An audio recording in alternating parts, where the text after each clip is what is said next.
What's going on, folks? Hook here.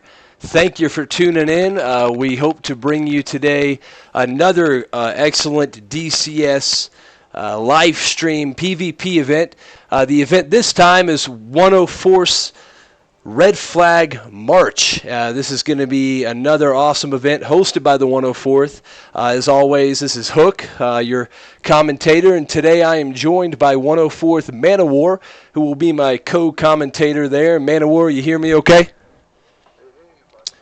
All right, cool, man. Hey, Man of War, why don't you just introduce yourself real quick? He and I were talking before the show started here, and he's got an awesome background. So, Man of War, I'll hand it to you, and why don't you tell everybody how you're doing and a little bit about yourself, my friend.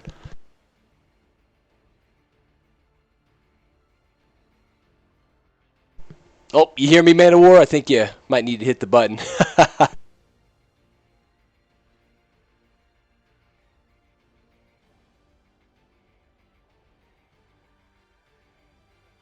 Got you now, buddy. Loud and clear.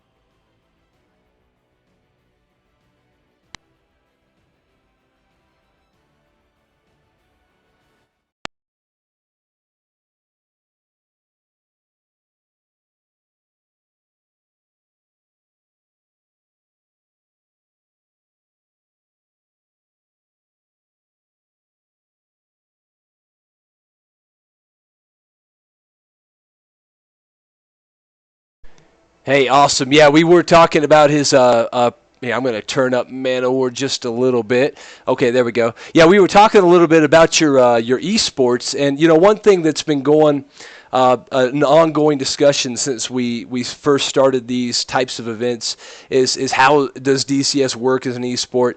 And I'm not really trying to fit DCS into an esport, but maybe kind of make a sport or at least a spectator experience that fits DCS. And I think it's worked. It's been a lot of fun to watch. I've had 4 grudge match series events now who people have seemed to really enjoy. This is the 3rd Red Flag event. I wasn't able to make February, sadly. But this is the 3rd one the 104th did, and then let's see, Man of War, you guys did Red Flag Rumble last month as well, correct? Yeah, tell us a little bit about that, because I think there's another one coming up next month, so we'll use this as a moment to talk about that event.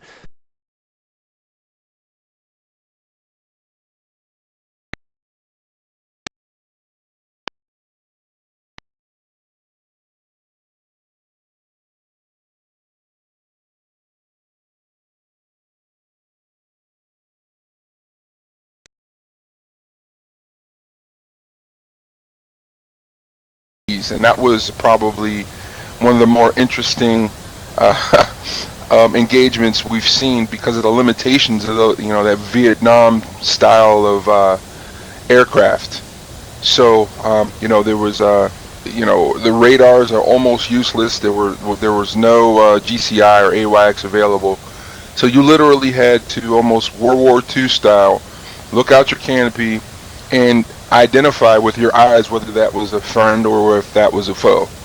So there was a lot of white knuckle action, a lot of people getting blindsided and ambushed, and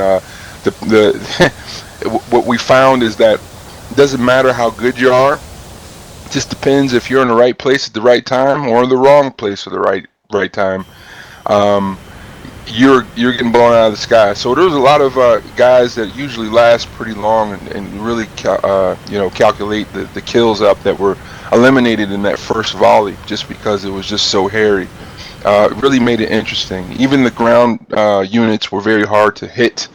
A lot of the new weaponry is quite automated. You can target, lock, fire, forget. With these things, you had to guide these rockets in. So it was there was a lot of casualties on bombing runs and things of that nature. So it was actually quite interesting. It was a lot of fun. We'll be having, I think, about one of those a month. So yeah, definitely stay tuned for those. Awesome. So, hey, Man of War, I hate to do it to you, but as typical with live events, had a little audio hang up that prevented them from hearing your introduction. And just to bring you guys up to speed, what Man of War was just talking about when we finally caught up with him is the Red Flag Rumble events the 104th is doing. So that'll be the next live stream event here in April. Man of War, why don't you just really quick give us one more introduction just so they can actually, hear what you tried to say the first time and I messed up. And then we'll move into what's actually going on with the event today. So go ahead, my friend. No problem. These audio and video deals are sometimes a challenge, so I know how it is. For those who are just tuning in or may have missed it, again, I'm Man of War. I'm the wing commander or co-wing commander of the 104th and founder, along with my partner Polecat, who is not here today. We founded the 104th in 2006. A little bit about my background history when it comes to things like this. I come from a professional gaming background. I traveled all over the country and the world, competing with my team at the time, Pandemic, all over the world with Counter-Strike, in its early renditions. So this platform of competitive gaming is something that's very natural for me, and it's good to see the evolution of DCS kind of going this way and people tuning in and checking it out. Yes, sir. Well, Man of War, I'm not sure if you're in the server with me yet or if they were just running a test, but we did just lose the server. It was a test. Okay, good. So, guys, what you saw in the background there was just a test run.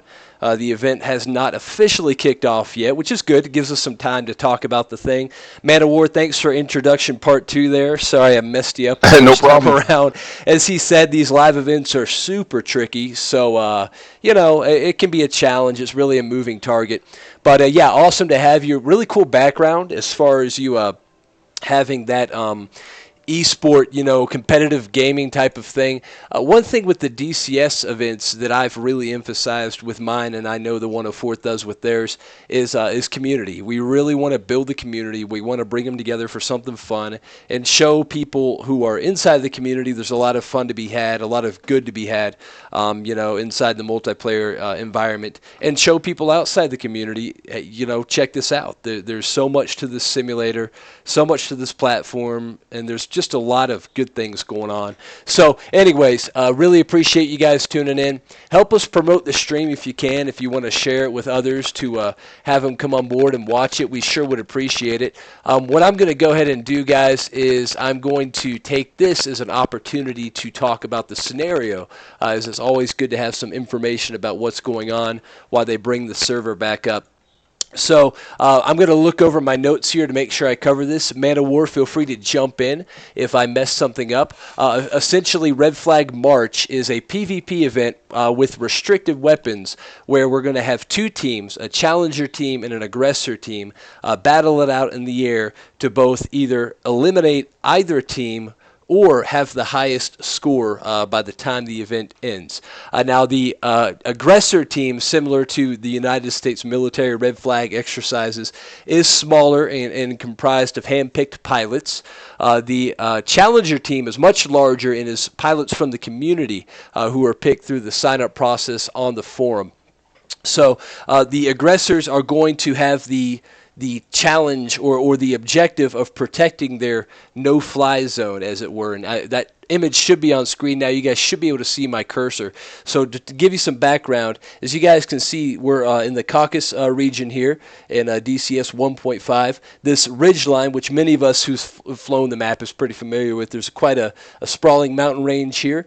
North of that is the red fly zone. South of that is the red no-fly zone. So the smaller aggressor team has to protect their fly zone and cannot enter Blue 4 airspace, which you see down here at the bottom.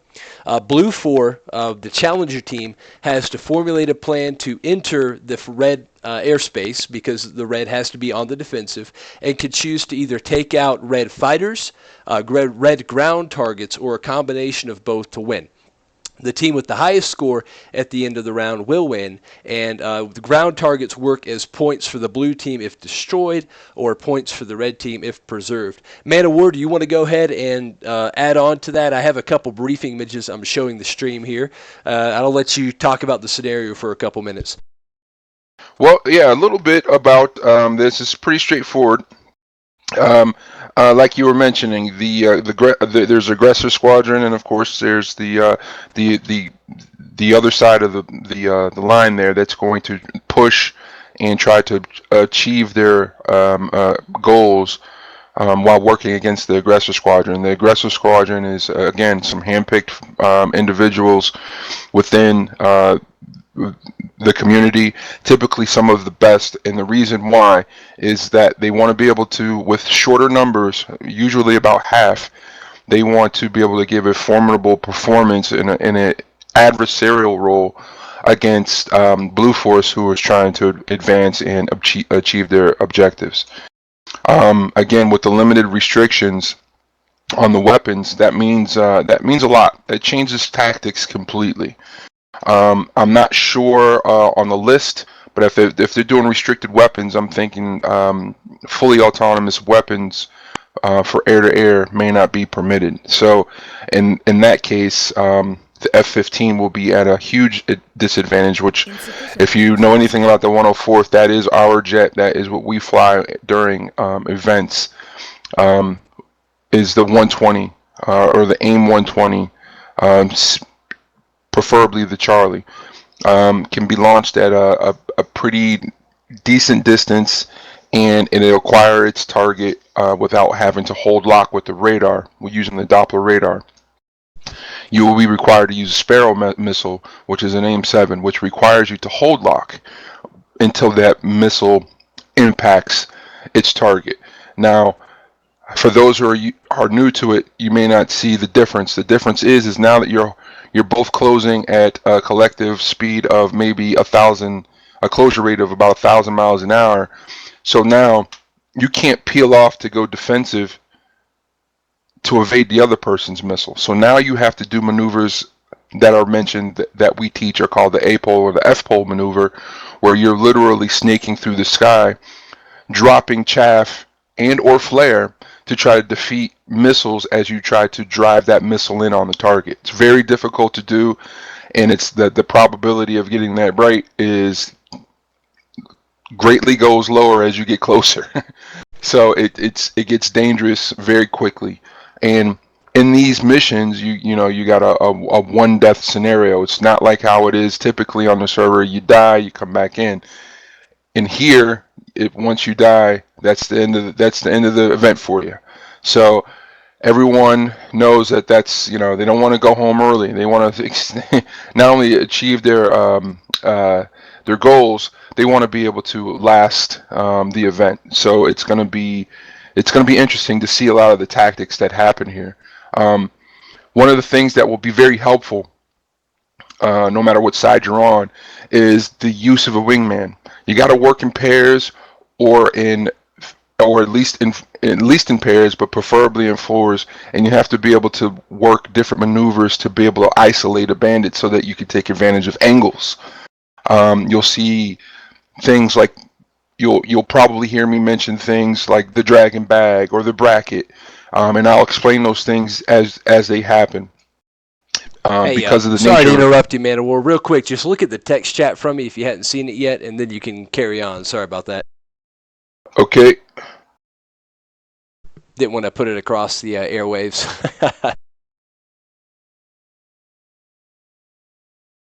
Okay, gotcha. Let me get that to you. Sure. So yeah, that's pretty much just a little insight of what you're going to see. It's going to be tight quarters. It's going to be people getting in close. You won't be able to see 15-mile shots and people going defensive too early. Not if they want to get a kill. They won't be able to. They're going to have to fight those missiles all the way down right into the canopy of these other drivers. So it should be interesting. Thank you, sir. While you're working on that, I'll take over and go through the briefing images a little bit more. I think compared to the last match I covered was an NTTR 5 5 today, just due to some bugs and glitches, which happens sometimes. But you know what'll be interesting, and what's always fun about the Black Sea map is the terrain. It always brings a really interesting challenge, you know, especially building those merged conflicts. So let's look at the briefing images here, guys, for those watching. What you see right now is just the overhead. You'll see the red no-fly zone is south of the mountain range, as we discussed. So the red pilots have to remain north of that, putting the burden of aggression on the Blue 4 team. They will have to come up with a strategy to enter. Looking to the next slide, I believe we have a zoom in on the target packages, the ground target packages available to Blue for points and to Red to protect. You guys can see that those look like they're mostly around Beslin, protected by AAA. Don't believe we have any surface-to-air threats. Blue Bullseye is just south of the target packages, so they have that as a reference point. Looks like that Bullseye is in Vladikavkaz, if I'm not butchering the pronunciation. And looks like we have 1, 2, 3, 4, 5, 6, 7, 8, 9, 10 target packages total. So I always love these mixed objectives where it's not solely air-to-air or solely air-to-ground, because that always poses interesting strategic choices. Moving on to the next slide. Looks like Mozdok is the home plate for the Red Forces, the aggressor pilots, that is. They will sortie out of Mozdok. I would estimate the range there to be maybe 15 to 20 miles down to Beslin off the top of my head. So Red does have the opportunity to establish a cap around those targets to try to protect them. They will definitely be the first ones in the air, I believe, and the first ones with the opportunity to protect their target packages, meaning that Blue 4 is really going to have to find a way to penetrate through the Red air defenses to begin striking the target packages. And I wasn't here for February's red flag, but in January's red flag was really interesting to see that dynamic of how Blue eventually got a foothold on the ground target area and just wiped them out using their strikers. In fact, why don't we take a minute to look at the roster here? I'm not going to go name by name. We have a lot of pilots flying, but I did want to kind of look at the aircraft composition. Let's see, 36 pilots on the Challenger team, up to 18 slots on the aggressor roster. I do not know if all of those will be full today, but I know that 18 were reserved. The aggressors is flown by 104th and 51st pilots, with the exception of SF Bushmani, who I think is in SF Squadron there. Let's see here. Looking at the Challenger roster, I see more Mirage 2000s this time. Looks like 6, 7, maybe even 8. Mix of Su-27s and F-15s. And as far as the striker list, looking for any dedicated strikers, I see 1 A-10C, 2 A-10Cs, and let me bring this over to the screen where you guys can see. We can look at this together. Make sure that's showing up for you guys here. Okay, should be. All right, so yeah, you guys can see that the roster is totally full for the Challenger team, and we have, I won't count exactly, but more Mirage 2000s than I saw in Red Flag January, which is interesting. Total amount of strikers, I see 1, 2 A-10Cs and a Su-25T, so maybe 4 to 5 dedicated combat air support aircraft. Now, the Mirage 2000 is a real favorite of mine. It's got some utility. It's not as much of a multi-role aircraft as something like the F-18C that we have coming up soon, but the Mirage 2000 does have some multi-role and is probably best suited for multi-role out of the fast movers we have, in that it can really hold its own air-to-air and air-to-ground. War, you back with me, by the way? I'm looking to get in the server now. Yeah. Okay. Yeah, so what's your thoughts on Blue 4's roster? Seeing more Mirage 2000s, maybe 5 dedicated strikers here. What do you think they're going to go for here as we go into this event? Well, it's going to be hard to tell. However, if I was doing the mission planning, what I would do is I would go for the absolute closest mission package or ground package that I can, just to kind of gobble up those points and start shifting their opponents on their heels, to start worrying about protecting those assets. You always want to go for, not that it's easy, but the lowest hanging fruit. What I probably can guess, I didn't create the mission for this particular event, but what I can probably guess is that the ground units are not part of their waypoint package, so they will have to find them, and that makes it very interesting because a lot of times it's whatever you can find within the allotted time that you have as a window of opportunity. When your fighters go up to kind of clear the path for you to get in there and take a look, whatever comes up is what comes up, and that's what you'll start striking. That is interesting. Not to cut in, but so they don't have precise waypoints. They're going to actually have approximations, and they have to search from there, huh? Yes. Awesome.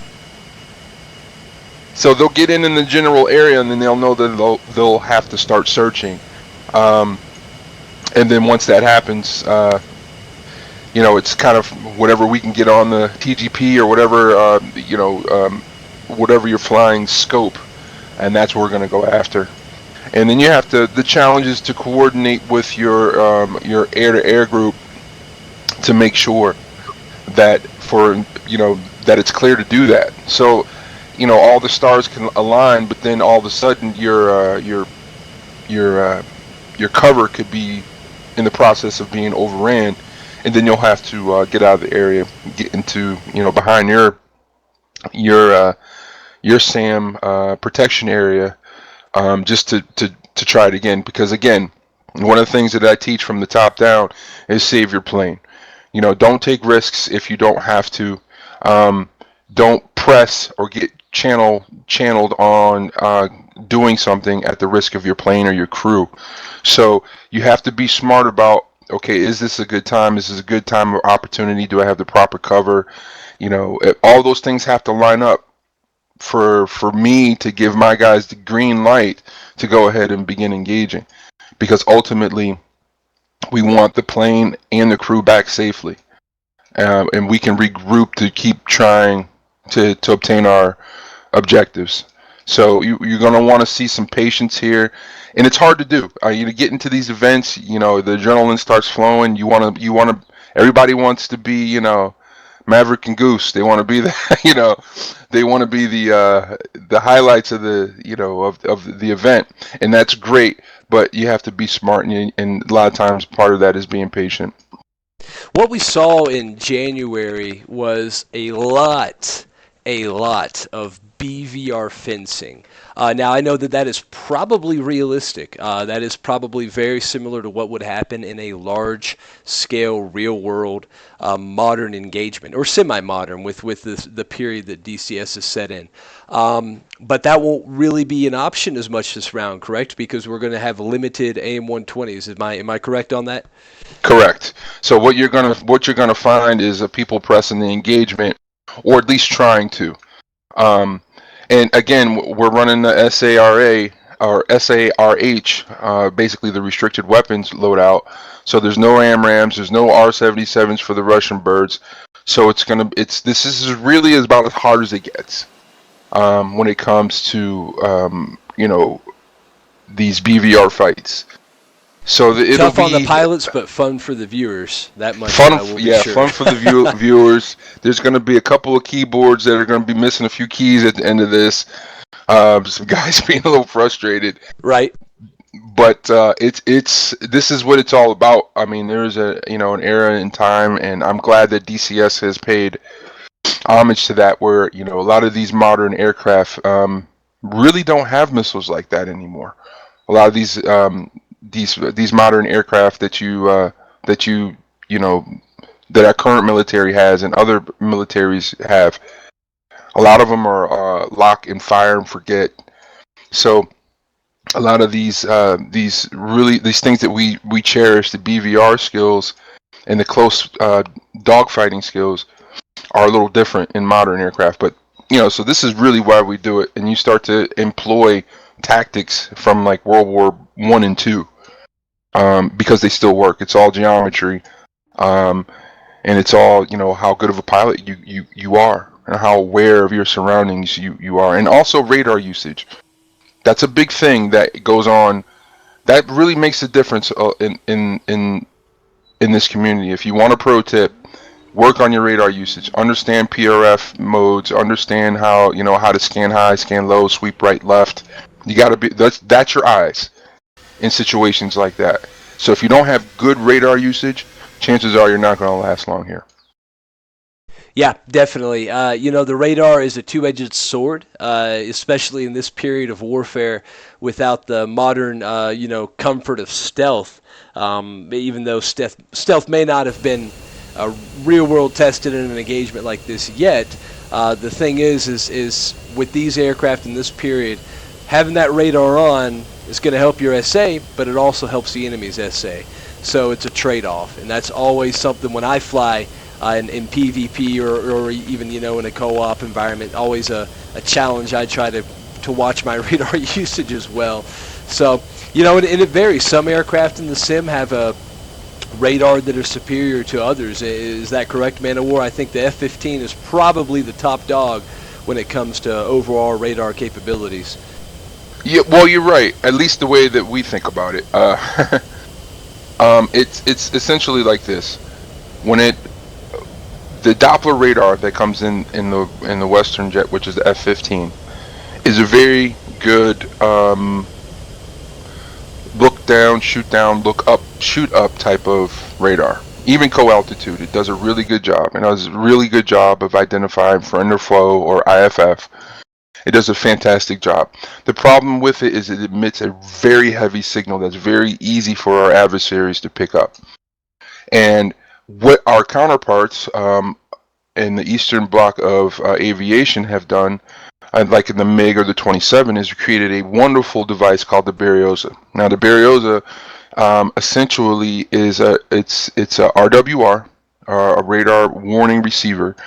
However, here's where in a closer battle, a Russian plane is actually reigns supreme. So if they use data link from a let's say AWACS, they can literally fly with their radar off and ride the beam to the radar of my plane, and then they can use a system. It's a very passive radar system that I can't pick up in my F-15, where they can actually target me and shoot me. So it just depends on the situation on which one really works better. Now, being a F-15 driver primarily, I like the standoff capability. I try not to get in too close with MiGs or 27s or 33s because that works to their advantage. So it really just depends on how you're flying or how you want to fly on which one is superior. Yep, good points. And that is one thing I really enjoy about DCS is, for every aircraft from the modern 4th gen fighters even back to the 3rd gens we have, pilot skill is a huge factor, and knowing how to use your aircraft to its strengths, play to your enemy's weaknesses, can really put you ahead, even on a fight that most people would think you'd lose. And we've seen that a lot in these events. And I wanted to bounce this off you real quick, guys. You just saw me quit and rejoin, just because a glitch we see pop up sometimes in these events that typically self-resolves is not being able to see player names on the F10 map, which is a pain for the commentator because he he can't say the pilot's name until he hits F2 and brings you guys into this 3D view. Man of War, are you in a Game Master slot right now? I wanted to see if you could see those map labels for the pilots.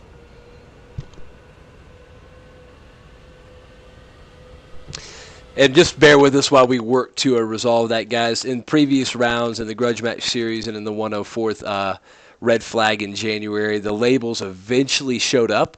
They just relate to the party. So if that's the case, it'll be a little tougher to give the pilot names. Situational awareness is always a huge challenge on these. In this situation, though, you still have the F2 view, and the pilot's name is on the bottom left there. So we'll work with that the best we can. We always have to adapt a little bit. Right now you can see the F-15 of SF Ocelot there taxiing out. This is the aggressor roster now leaving. So looks like the aggressors are favoring the F-15 heavily. Last round that I covered in January, we saw some Su-27s. I think we're almost exclusively F-15s this time around on the aggressor side of the fence this time. So that's interesting. Yeah. Yeah, Yeah, that is. Typically, the 51st favor the Su-27. yeah, they do. So let's see what happens. I tell you what, Hook, I'm noticing too. I'm looking at Mustang's aircraft and his wingman there. One of the things you want to notice, if you could check those out, a lot of these guys are it looks like they're running up here on the engines, but a lot of these guys. Oh, you cut out there, brother. Your mic Oh, dropped. here So we you go. know. Yeah, I need focus on my TeamSpeak window there to speak. I see. Yep, But yep, one I of the do it things all that the I'm time. noticing, it's and this is another pro tip too. A lot of times, if your role is basically to stay on station for a good amount of time, you're going to need more gas to do that. If you're not going to be able to, rendezvous up to a tanker, which is something that we like to do is tank fight tank. If you don't have that capability, then what we need to do is carry more fuel. So you'll see a lot of these guys running two. Some of them might even run three fast packs, depending on how long they tend to stay on station. Yeah, we're seeing two wing tanks here on Mustang, and let's see, I think that is Maverick flying to the left of Mustang. Really cool takeoff there as we saw them depart from one end and overfly the waiting aircraft at the other. So certainly a scrambled departure. And again, guys, you know what? Hopefully our F10 map labels will show up. Did you get a chance to take a look to see if yours will work in Man of War?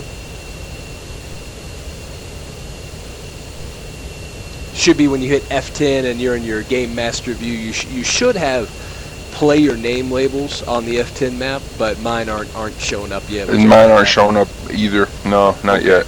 Maybe server side then. We'll give it time.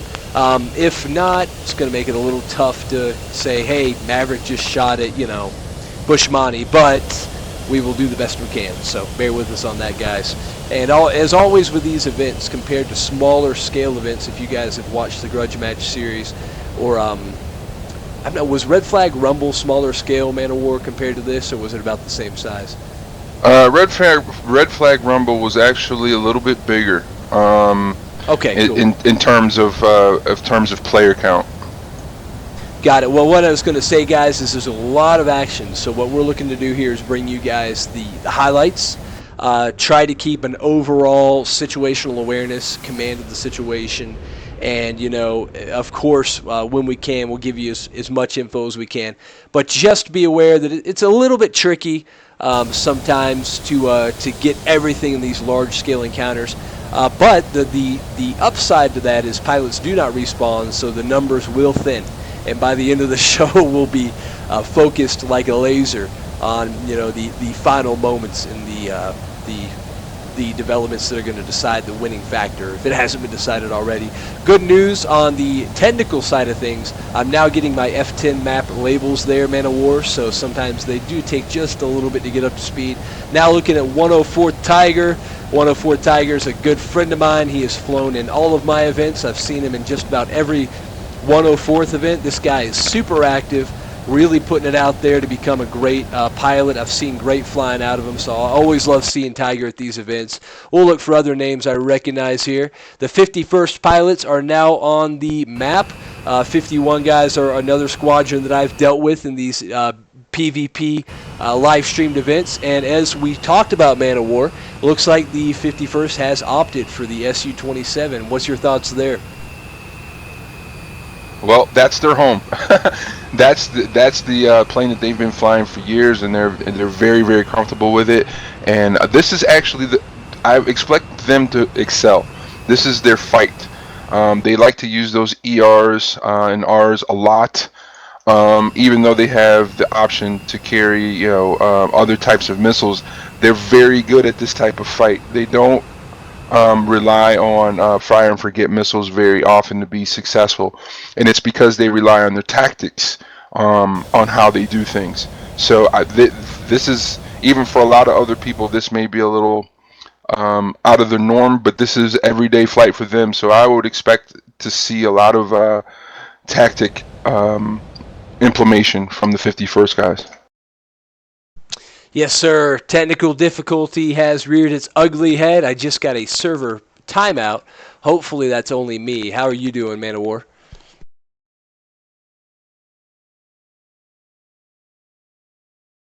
And while he's working on that, guys, I will attempt to reconnect. Hopefully that's local to my machine only. What we were discussing there with the Su-27, I totally agree, and I would add to that the Black Sea is the Su-27's home and away as well. That mountainous terrain, which they can take advantage of, is a boon to the Su-27 in my experience. Absolutely. And I'm well, not reconnecting. It looks like the server is, it looks like the server did come down for whatever reason. We apologize for the technical difficulties. A lot of times when we have mission starts like this and everyone's in, we usually, it's usually kind of smooth, but sometimes something will cause an issue and we'll have to restart. But rest assured, once it's going, once we get past that critical point where everything kind of loads up and loads in, we're usually running pretty fine. So yeah, certainly bear with us, and we'll get to the bottom of the problem here. Yes, sir. Yep. So, guys, you know how the live events are. We can never predict issues. It's like I said, a moving target. So bear with us. We'll get the server back up. We'll get the show going, and we've had some good commentary and discussion about the match. So we're definitely getting up to speed on the scenario itself. What I may do is talk to the powers that be, or I may let Man of War do that if there's any updates for us. If it's just a matter of, hey, we're restarted, no worries. That's just fine. But in the meantime, guys, just stay tuned. Again, if you wouldn't mind helping others know about the stream, we're always looking to have more viewers and broaden the experience. Technical difficulties are tough, but again, you guys who have watched these things before know it happens. So just be patient. Once we get this show rolling, we will have lots of action for you guys. So stand by here. And one of the things that makes these tough Man of Wars, we do have a lot of clients. So even the slightest hiccup on the server can kind of bring the tower tumbling over. Am I right? Yeah, absolutely. And the way that the mission or the server kind of has to run, one of the biggest taxing points is when everyone initially logs in and everything starts to spawn and everything starts to move. Well, usually if we can get over that hump, everything runs and remains smooth for the duration of the mission.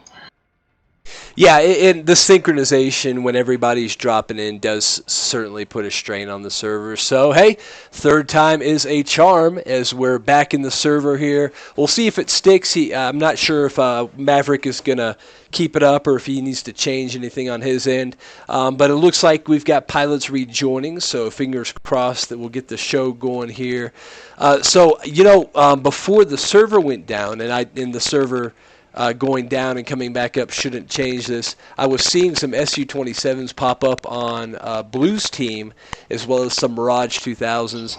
We haven't talked about the Mirage 2000 yet, and it's actually a really an intriguing aircraft for me in these situations. What are your? Well, first I'll ask you kind of what your summary of the Mirage 2000 is, because I would be interested to hear your take on it, and then I'll kind of give mine. Well, in an engagement such as this with restrictive weapons, I think it holds itself very, very well. In fact, if you read the brief, all the other aircraft is restricted except for the Mirage. So, in my opinion, the Mirage is like a Swiss Army knife, if you will. It does a little bit of everything. It does a little bit of air-ground. It does a good job of air-to-air, and it's a very fast delta wing fighter. There's a lot that you can do with it. It's maneuverable. You can get in, and you can literally carry some air-to-air and air-to-ground weapons and be a great multi-role type of aircraft. If there was a weak point, I would say it would be on its missile delivery, the magic missile. You got to get in real close for it to have any real success with it. Which, with this type of mission, it doesn't quite matter because everybody's going to have to get in close to get the shots that they really want. So, but if I find that if you fly the Mirage low and you use terrain masking to your advantage, much like you would do a MiG, it's a very formidable, hard to kill fighter. Yeah, I would agree on those points. I'm a Mirage fan myself. What I find interesting with the Mirage is it's got a lot of advantages. It has a pretty good thrust to weight ratio for a light fighter. It's single engine, so that does impact its survivability. But in the right hands, it can just absolutely turn an engagement on its head really quickly and emerge. The ironic thing about the Mirage is it has that capability and then 4 missiles, which is, puts it at the low Yeah. end. I think the lowest actually of missile carrying air-to-air, or air superiority aircraft in the sim, or Mm. anything you could call a fighter. Even the MiG-21 can carry more missiles. The Viggen, the AJS-37 Viggen, which is not a fighter per se, it's a strike aircraft, can carry more air-to-air missiles than the Mirage. So that always makes it really tricky for a Mirage pilot, combined with the fact that it's the only fourth generation full fidelity aircraft in the sim. Now, I love the Flaming Cliff series aircraft. I think they're a great thing. Hmm. But I think you would agree that added fidelity makes it that much tougher for a Mirage Yeah, pilot. Yeah, absolutely. so it's a lot of respect for these guys who come in Mirages. I think where the Mirage makes up for the lack of its air-to-air capability, and that's more limited to its armament versus some of these other aircraft, I think, than Mm. anything else. Maybe a thrust to weight ratio too when you're facing something like an F-15 in a vertical maneuver. But what I think it makes up for is its utility. Like you said, it's a Swiss Army knife. It can carry CCRP and CCIP released bombs. It can now carry 4 rocket pods, which, if used right, can do a great job. And what we saw in Red Flag January, and what I hope to see today, is Mirages zooming in there, hitting those ground targets if they can, and getting out, or Yeah, transitioning into an air-to-air role, because it's just so cool to see the aircraft yeah, play both sides, of the fence like absolutely. that. Yeah. And if they If don't do it, it would be hard to blame them, because I know that I think Red is launching first today. Is that correct? yes, So yes, so it'll be even more risky than in January, where I think there was um, a little bit of confusion as far as who launched first. Because today, clearly, Red will be in the air first, and there's no question about that. So that's going to make it that much tougher for the Mirages to try to penetrate the airspace that early in the game.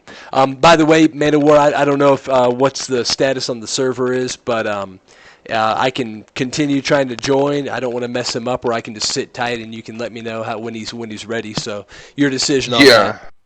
yeah. Go ahead, sit tight. I'm gonna go and see if Maverick needs my assistance here. I'll be back in 2 shakes. Gotcha, no problem, man.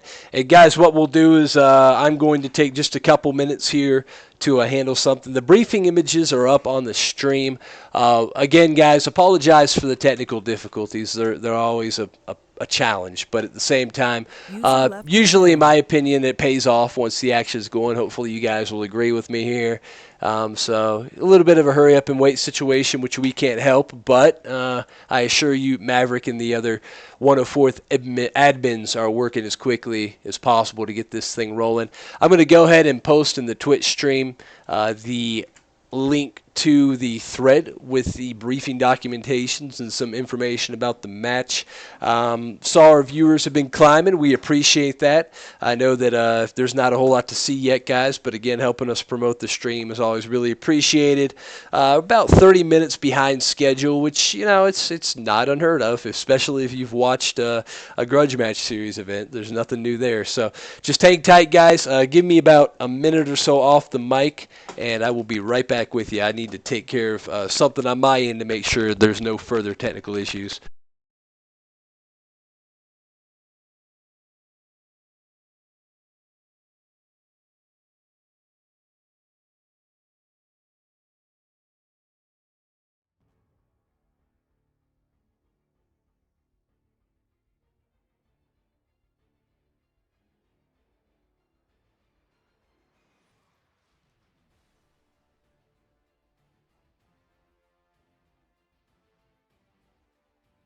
User joined your channel.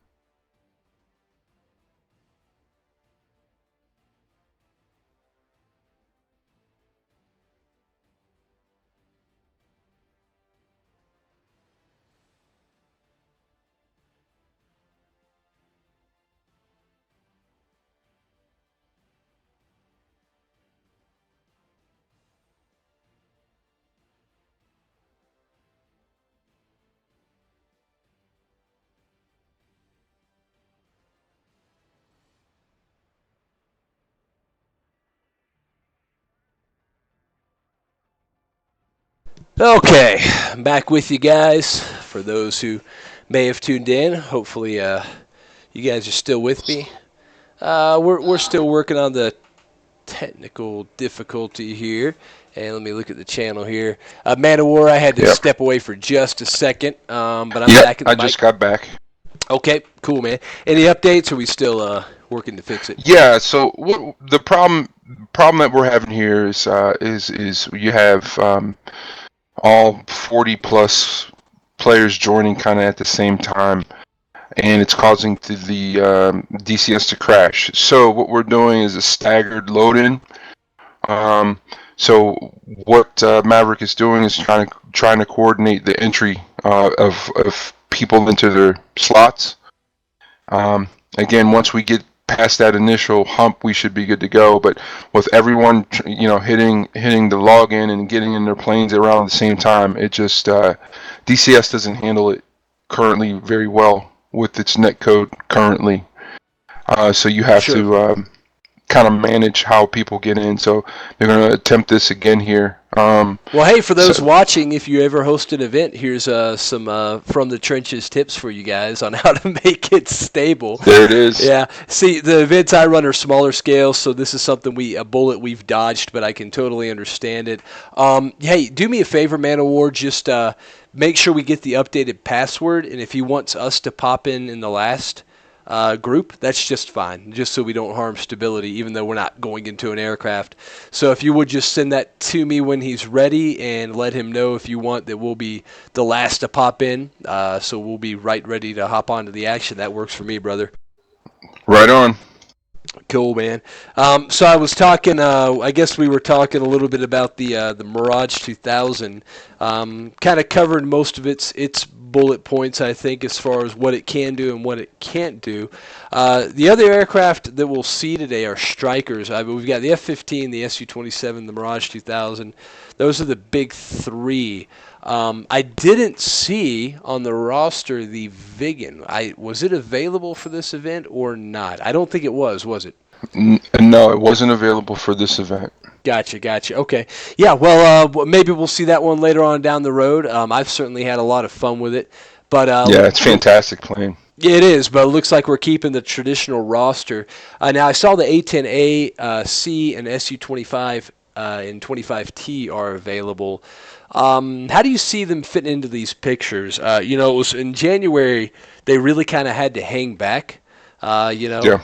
And what do you predict today? Do you think they're going to be able to use the terrain to work it in closer, or are they once again going to be standing back off until the going's easier?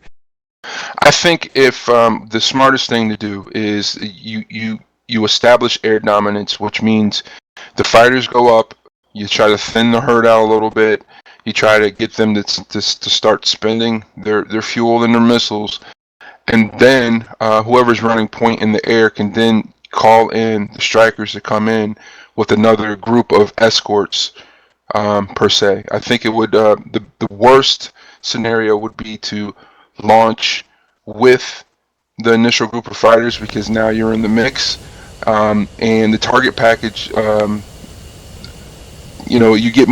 there's more points available for you if you go ahead and take out the bombers versus another fighter. So they're a priority target when the engagements happen. So I don't expect to see too many bombers up first. I kind of think that'll happen during the second phase of the mission. They are available when they're in the air, and see, that plays into something I was curious about. in Red Flag January. And I'm sorry I keep having to go back to January for the viewers, but that I wasn't able to make February due to some things going on in the real non-digital combat simulator world that I unfortunately have to deal with sometimes. But anyways, in January, one thing I was kind of, it's bad is the commentator. You want to see like the worst possible things happen to the guys flying because it's fun to watch. But I wanted to see Red go after the strikers. The problem is the Red can't enter the no-fly zone, so that kind of takes them off the table. But if Red did get the strikers, that would really deal a pretty massive blow to Blue's ability to take out the ground targets. So I think, like you said, and really consistent with real-world strategies, Blue is going to play the strikers really close to the chest. They don't want to lose those aircraft. The A-10 and the Su-25 can make absolute mincemeat of ground targets, or even a pretty decent multi-role fast mover like the Mirage or even the Viggen as a dedicated strike aircraft really could not come even close to taking out the ground targets as quick as those strike aircraft can. So, yeah, we'll see Blue protect them, I think. Red, I think, is going to be more concerned about just keeping control of the AO than trying to really pick out select contacts. Would you agree with that assessment? I mean, that's what I saw last time. Yeah, absolutely. I would agree with that. Well, just so you know, Man of War, I went ahead and hopped back in just so we had something for the guys to watch. I'm stable on my end. We're watching the 2-ship of 104th Maverick and waiting for those labels once again, guys.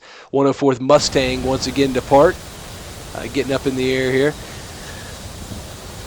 And so, did you fly in Red Flag January, Man of War, or were you a spectator?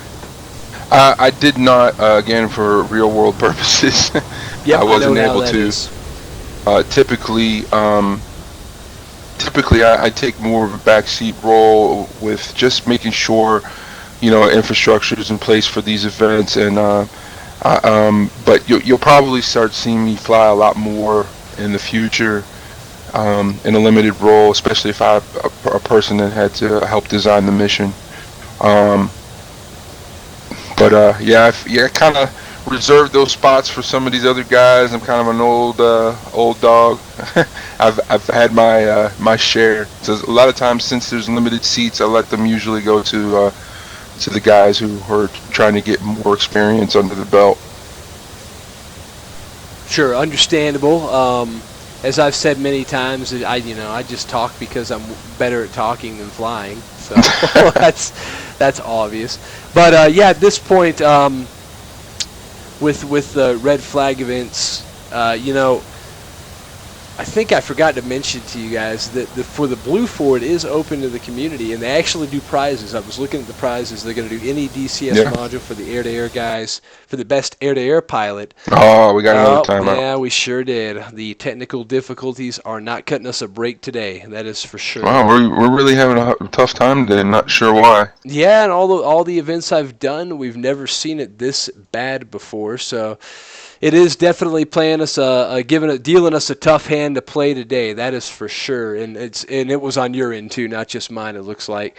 Yeah. Yeah, gotcha. Now this is I'm wondering if there's something in the mission that is causing this. I'm gonna drop down, guys, see if I can assist here. Sure. But I'll be back. Gotcha. I was gonna look at the chat here, catch up on the comments. So yeah, guys, we've had a couple of requests for a dedicated TeamSpeak channel for the viewers to watch, if you want to call it the grandstand or whatever. I'll relay that to Maverick. For my events for the Grudge Match series, it's something I would like to do one day. It's really been more about TeamSpeak slots, having enough space on the server and it staying stable. But I relay that up to Maverick. Looks like we had a question about Blue having AWACS. Yes, both teams do have AWACS in the event here. And then the final question we had was, or a comment we had was, the A-10s should stay away with the M2000s running in quick with GBUs. As far as that goes, the Mirage can buddy lays off the A-10. I'm not sure how far away the A-10 can do that from. What we did see in January was the Mirage 2000s run in and do a ground strike type of thing. They ran in and tried to pick off some targets, and I think it was only one Mirage that did it, but it was really fun to watch, even though he didn't make it. We'll see what happens today if we can get the stability to cooperate with us. Yeah, Yeah, I got go a little ahead, intel. Sure. As you mentioned before, we typically don't have these types of issues, but what we identified is we had one player whose ping was like 17,000. So that It's a little high. yeah, and unfortunately, with the net code in this particular sim, we usually restrict to about 300. So it just went noticed, and that unfortunately that individual has been notified that he cannot participate in the event today. Yeah, he's But grounded on mechanical reasons. yeah, he needs to go and check out maintenance and have a word with them. But that should fix our issue. I guess we just figured that out, what was going on. So. Got it. All right, guys. We'll hang in there. Now at least we know what's going on, so we'll get it corrected, and we'll move out and draw fire, as they say in the military. So yeah, those are things that are really tough to handle and to foresee. Pilots from all over the world want to fly. It's having set up these events and run it, it's really tough because you don't want to shoot somebody down. Well, I mean, you do in the match, but not like you shoot them down, metaphorically speaking, when they want to fly the event. But, that is a challenge. So anyways, hope the best for him. Hope he can get it corrected. And hopefully we will move on and get the server up nice and stable here. I'm definitely ready to see some action. Man of War, did you want me to stand by until the thumbs up from Maverick, or am I good to rejoin when I see it again? You know what? For us, because we're not getting in an actual aircraft, we'll be good to join. Okay, and I just sent you the new password. Okay, Roger. Let me look at that. Let's see here. All right, good deal. I got that. Love the viewers. Appreciate you guys tuning in, but for obvious reasons, I can't just put the password out before the internet, so have to get that in a clandestine manner. Thank you, sir. Okay, attempted to rejoin here. About 45 minutes behind schedule, guys. I do apologize. I may post to the thread here and just let everybody know we're a little behind, but we're getting ready to start soon. Hopefully we can draw some guys back to the action here.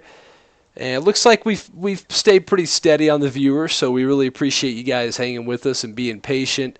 Like we said, if this type of thing interests you, this channel, Hookstream, that you're watching now, only does DCS. For the time being, of course, I would let you guys know if I was changing that. We only do DCS competitive live streams, which has been our thing. 104th has gotten into it, and I know that it's something they're going to move forward with the Red Flag Rumbles and other events, which I hope to join them at. And we're trying to grow this community, so if you guys are enjoying these shows, you can watch them live. We also will upload them on YouTube and host them on stream for 60 days or on Twitch. And really, we get a lot of views after the fact, man. In fact, a lot of my videos, the bulk of our viewers come after the live event. So the live events are a lot of fun. We try to do some cool things to make it fun for the viewers and get their commentary.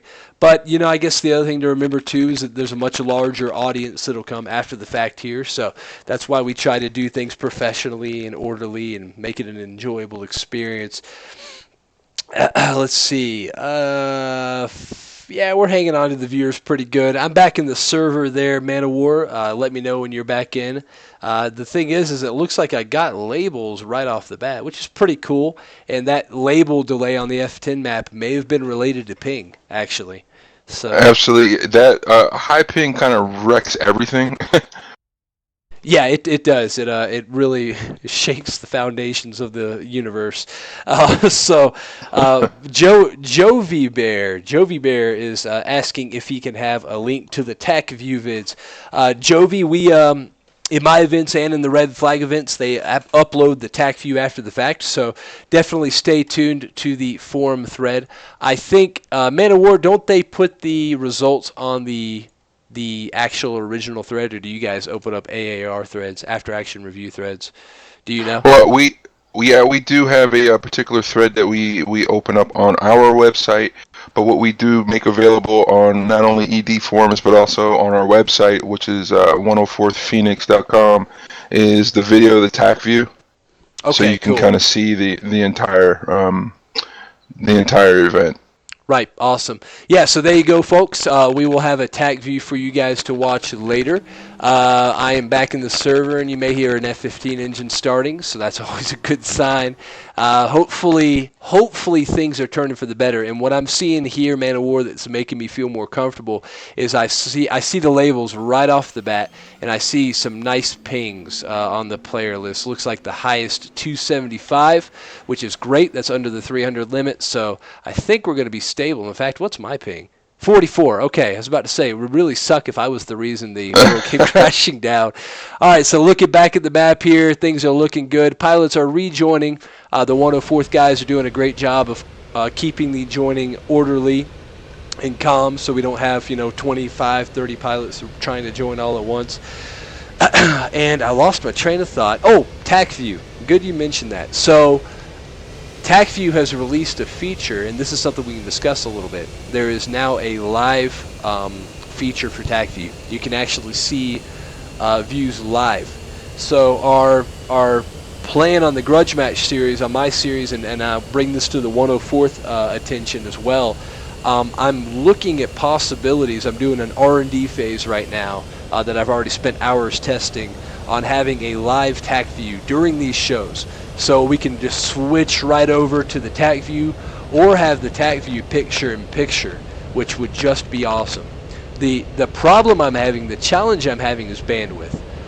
Even though I have pretty fast internet for Wyoming, United States standards, which may not be that high, having a TACView stream, the 3D engine running, and a 3D stream can be pretty taxing. So for you guys watching and who follow these events, just stay tuned. That's in the R&D phase for me. If I get it working well, I will certainly share that with everybody else doing these types of events, which is really just the 104th right now. And of course, since we're in a partnership and a cooperation with you guys, when I cover events for you, I'll bring that feature to it. Sweet. Yeah, it would be pretty cool, wouldn't it? I mean, the TACView gives you so much information, and one complaint that we hear so much in these events is, oh my God, Hook, less F10 map. We don't want to see F10 map. The problem is, guys, I don't have a fixation on the F10 map. I don't dream about it. The issue is it's the only way I can keep command of the situation. So I think maybe a live TACView might help that. If I had it on a second monitor, it may make it so I can just switch to the action instantly. So yeah, that's where we're at, Man of War, and I think you probably would agree that would be an awesome feature. So we will Absolutely. see. Yeah, we'll see if we can do that, and we'll keep you guys posted. Bringing our viewers back up, I'm going to post on the Ed forums real quick while we watch the taxi of the F-15s here. So give me 1 second. Man of War, if you had anything to say, you can take it for a couple minutes. I'm going to type a post, and I don't talk and type very well. Okay. Well, I think it's interesting to see that what's different in this particular mission is now, in the previous ones, we haven't had refueling tankers and other types of aircraft, AWACS on both sides, refueling tankers. So those assets have to be protected, and it's very critical in a mission like this where you're using semi-active missiles where you have to hold lock to obtain a kill. So you want to have that eye in the sky, if you will, giving you vectors to bandits that are in your area. That's key, especially if you're trying to have a pilot or flight sneak in off of your 3-9 line or some sort of vector direction in which you're not scanning at the time. Also, to let you know, if you know where your ground targets are, if there's a bomber kind of sneaking in, coming after your targets. So there's a lot of information that could be gained by using that type of asset. Right.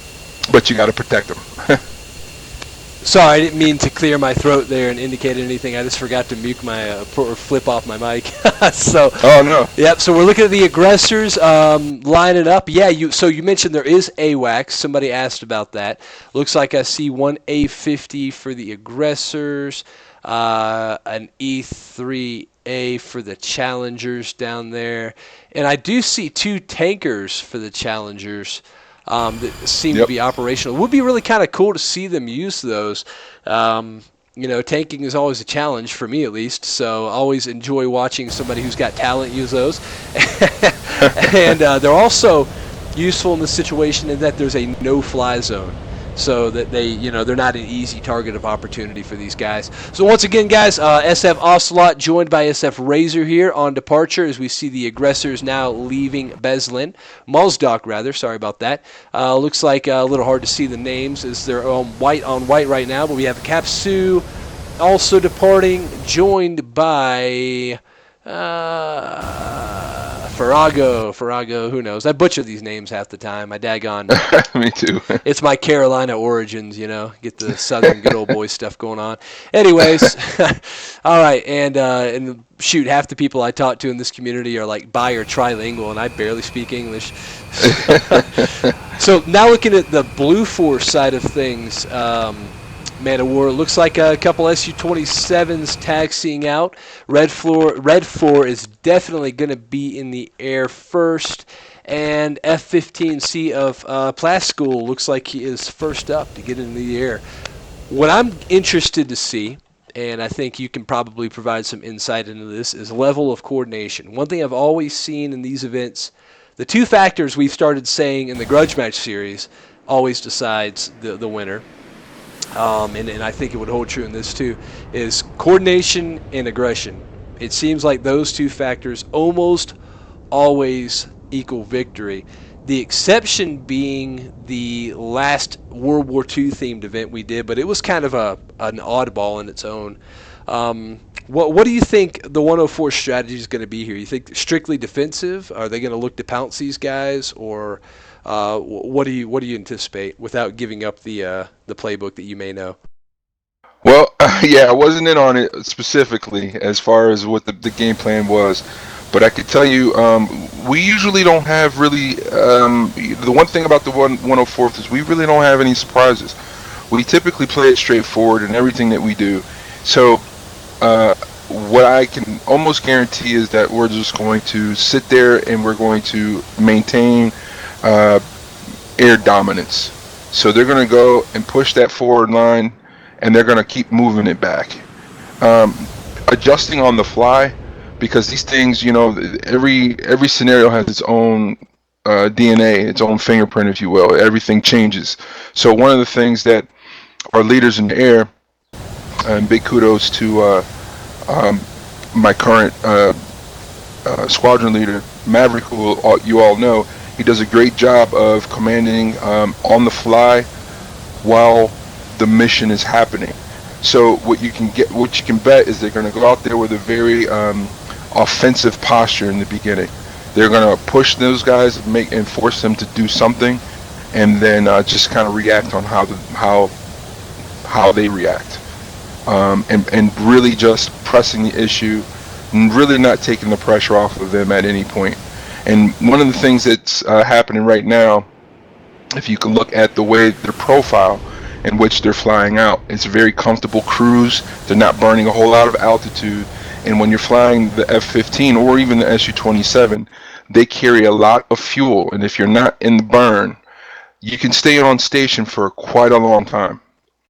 And that's going to be the intention here, is to get where we need to go, watch and see, and then have enough fuel to react. Yep, and it doesn't sound far off from what we saw in January. The difference here is there is going to be an opportunity for aggression that I don't think was fully realized in January because of the BVR joust that took place, because everybody was rightfully scared for getting shot down. So what you saw is a lot of max range shots, a lot of escape zone releases where the missiles just went dead. That isn't going to be the same thing here. I think that today it's going to be different. We're going to see it. We're going to see those missiles fired and shots fired in anger, but eventually it's going to break down, and like you mentioned, we're going to have to see a level of coordination for Red 4 to maintain their airspace. And I'm really excited to see that. A mass blue mobilization here as we see a large amount of Blue 4 pilots heading out. Red 4 pilots already paired up and organized 2-ship flights, pairs of F-15s moving south. Looks like they're going to be establishing a cap right now currently. They're just about 20 miles north of Vladikavkaz, if I'm not completely butchering that. And I'm interested to see what they do here. The no-fly zone is a good 40 miles south of them, I would estimate. Yes, 47. So they've got some room to work here. I don't know if they're going to use the ground targets as bait for an aggressive Blue 4 strategy, or if they're going to take possession of them right off the bat and just claim ownership. I do know this, and this isn't saying anything bad of any pilot on Blue 4. I expect to see more coordination automatically from Red 4 because it's a squadron. They've trained together. They know how to fly together. So that puts the ball in Blue 4's park, the challenge in Blue 4's park, to really come together as a team.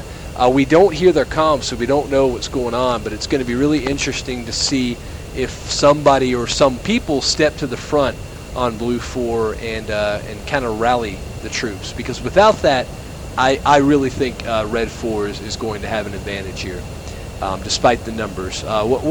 Let's do it. I don't usually do this. Pre-match prediction, all right? Putting you on the spot. with your teammates listening after the fact. You can't let that influence you. Who do you think is going to take it away, Man of War? Well, I always try to lean towards the experience. You know, these guys on the aggressor squadron are talented, and they've seen it all. You're talking a lot of years of experience through the growth of what is now known as DCS. Lots of events, lots of scenarios. So it always goes towards experience. You know, now if I was the Blue Force, I would try to overwhelm them with this first volley. I would get every fighter I have up in the air, and I would just try to overwhelm them with numbers. You're going to lose some, but they could possibly lose a lot more if you crowd them and really get them turning into missiles. But if they're going to try to even up these volleys of 5 ships against 5 ships, I don't think that's going to hold well against the aggressor squadron. I think they'll pick them apart in that respect. Yeah, fair enough. I'm going to play the devil's advocate and say that numbers are going to come through here. And the reason is, all right, you're right. There's excellent talent on the Red 4 team. I mean, names that I've seen many times since I started doing this. Tiger, Stooge, Maverick. Stooge, I'm an unashamed, self-proclaimed Stooge fanboy. He's an excellent pilot, a top dude. I love doing co-commentary with him. Just a great guy, but he's a really, really good pilot. But that being said, there are pilots out there who haven't been in the scope of our events, who fly all the time and are excellent pilots. So I know Bushman is a good pilot. I've seen a couple other names. Microvac, I've seen good flying out of him. He had a tough break in Red Flag January. In fact, we're going to look at the Mirage 2000 of Microvacs now. He really went out. They put himself out there on an attempt to strike ground targets. And unfortunately, he just stayed a little too long. If he had hit them and run, he would have been out of there. But with him being there, he overstayed his welcome just a bit, and that gave the opportunity for the Red pilots to take him down, and he was the first loss of the match, despite that decisive, aggressive move there. Looks like he's launching with a air-to-air or air superiority loadout today, so he's got the 2 Super 530 semi-active radar homing missiles and the 2 R550 Magic 2 IR missiles in a center tank. So not opting for the aggressive air-to-ground push here. We see the Red 4 guys certainly taking possession of the ground targets here. They're not using them as bait. They're at least in partial strength over them, protecting them directly. It's going to be really interesting to see how that develops as time goes on. Give me, were you at Red Flag February there, Man of War? Yes. Were there some memorable moments you want to talk about to contrast to today? Because I wasn't there and I didn't get to see it, sadly. But did we see a similar early attempts to hit the targets, or did they kind of tone it down for the? No, they kind of held off. They kind of held off into that strategy where they thought it was a good time. They, although the ground air to ground launched, they kind of circled off into their area until there was a good time to slide in. But I tell you what, one of the things that you missed was some of the greatest guns battles that I think we were able to accomplish. One of our cadets, 104th, I can't remember who it was, but it was Lewis. I believe it was Lewis. He went in and scored 2 guns kills, and it was a dueling match to the death. it was a good capture, and we got to interview him for a little bit after the fact. That was some of the highlights of the last engagement in February. Outstanding. Yeah, I wish I could have been there, but again, like I said, the real world got me that time around.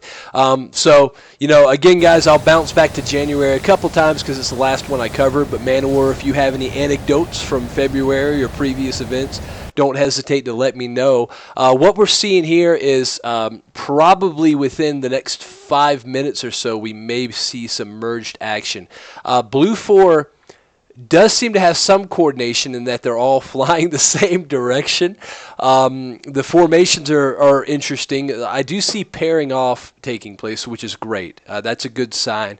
With 1 or 2 exceptions, we have a couple pilots on their own here. We see RVE pilots. Or I'm sorry, no, he's not paired off. That's actually him attempting to take fuel, it looks like. That'll be cool. We'll have to check in with that. But we are seeing 2, 3, even 4 ship groups pairing off here. There was a unified northeast movement now. Not sure how that's gonna play out. And let's look back at the base and see if we can identify any strike aircraft. Yes, here's the strike package. Looks like RVE Moltar is leading that in the A-10. A lot of Mavericks there. If you want to take a look at that with me, Man of War, I see 6 Mavericks. Those are great standoff weapons. I don't know if his plan is to try to push in during the chaos or if he just wants to minimize his time on target. I think I also see GBU-38, I think, JDAMs. I'm not sure if I'm identifying those properly. I apologize. And who are we looking at here? We're looking at RVE Moltar. He's an A-10C pilot. Current position right now is flying just north of Martkoby, which is kind of south of the Su-27 and Mirage 2000 rather than Microvacs. Yep. Yeah, what I see here is 6 AGM-65s. Those look like they're the D. He has 2 AIM-9 Sidewinders. And those look like GBU-38s. Yeah, JDAMs, in other words. So he'll have some good standoff ability. He won't have to sit on target with his TGP. Once you tell those puppies where to go, they do their thing. 4 Sidewinders, so he's definitely... he's trying to defend himself. he's definitely coming to this...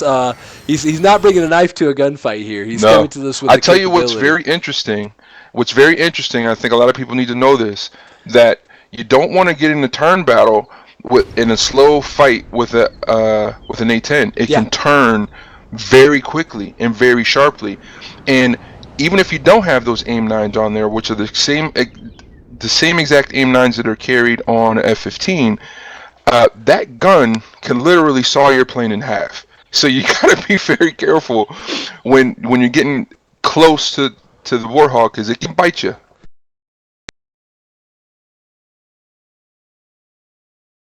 Sorry, I had my mic muted. In a merge, unlike a BVR engagement, what really matters sometimes is nose on the target first.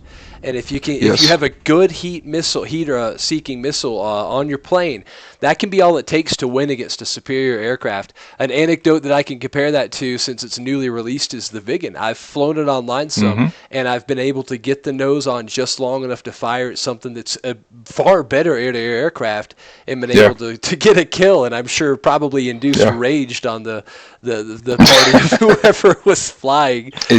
It can do the job if you get close to it. It's something you know, as a pilot, you want to be aware of. If you're going to engage at A-10, do it at a distance. Use the fact that it's a slower aircraft to your advantage, but you don't want to be down there mixing it up, because it can turn.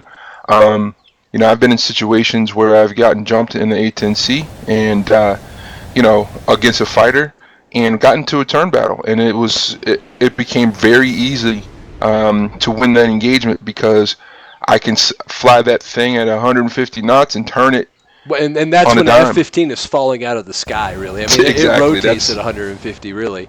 Yeah, exactly. So, yeah, awesome. Well, you know, when we talk about stuff like this, I can't help but thinking, boy, that would be fun to watch. So maybe we'll get lucky and see something like that happen today. But It could happen. It could, and the A-10s certainly look like they're prepared for it. Turning back to the air-to-air aircraft, we're seeing a reverse in direction here. Not sure what the plan is for the Frontline Blue guys, but they pushed right up to the border of the red fly zone and then turned south, maybe wanting to build the numbers, maybe wanting to leash red aircraft to the extent of their border. But, and I think the blue pilots have been briefed on this, those red pilots can't cross that border. So the likelihood of the aggressors taking the bait there is pretty low to me, because they're not going to want to play with crossing the border. They're not going to break the rules of the engagement that they're hosting. So we'll see how that plays out. I'm going to look at the chats real quick. My good friend, shout out to my good friend Yakbeard here from the Black Knight Squadron. You guys, you may or may not know this, but I've hosted a few events, Man of War, and Yakbeard has been the background guy. He's been absolutely crucial to every event I've hosted, and I know if we needed him, he would be willing to help us today. So Yakbeard, really appreciate you tuning in. You've got moderator powers if you should need him, which I don't think you will. And really good to have you, so a shout out to you.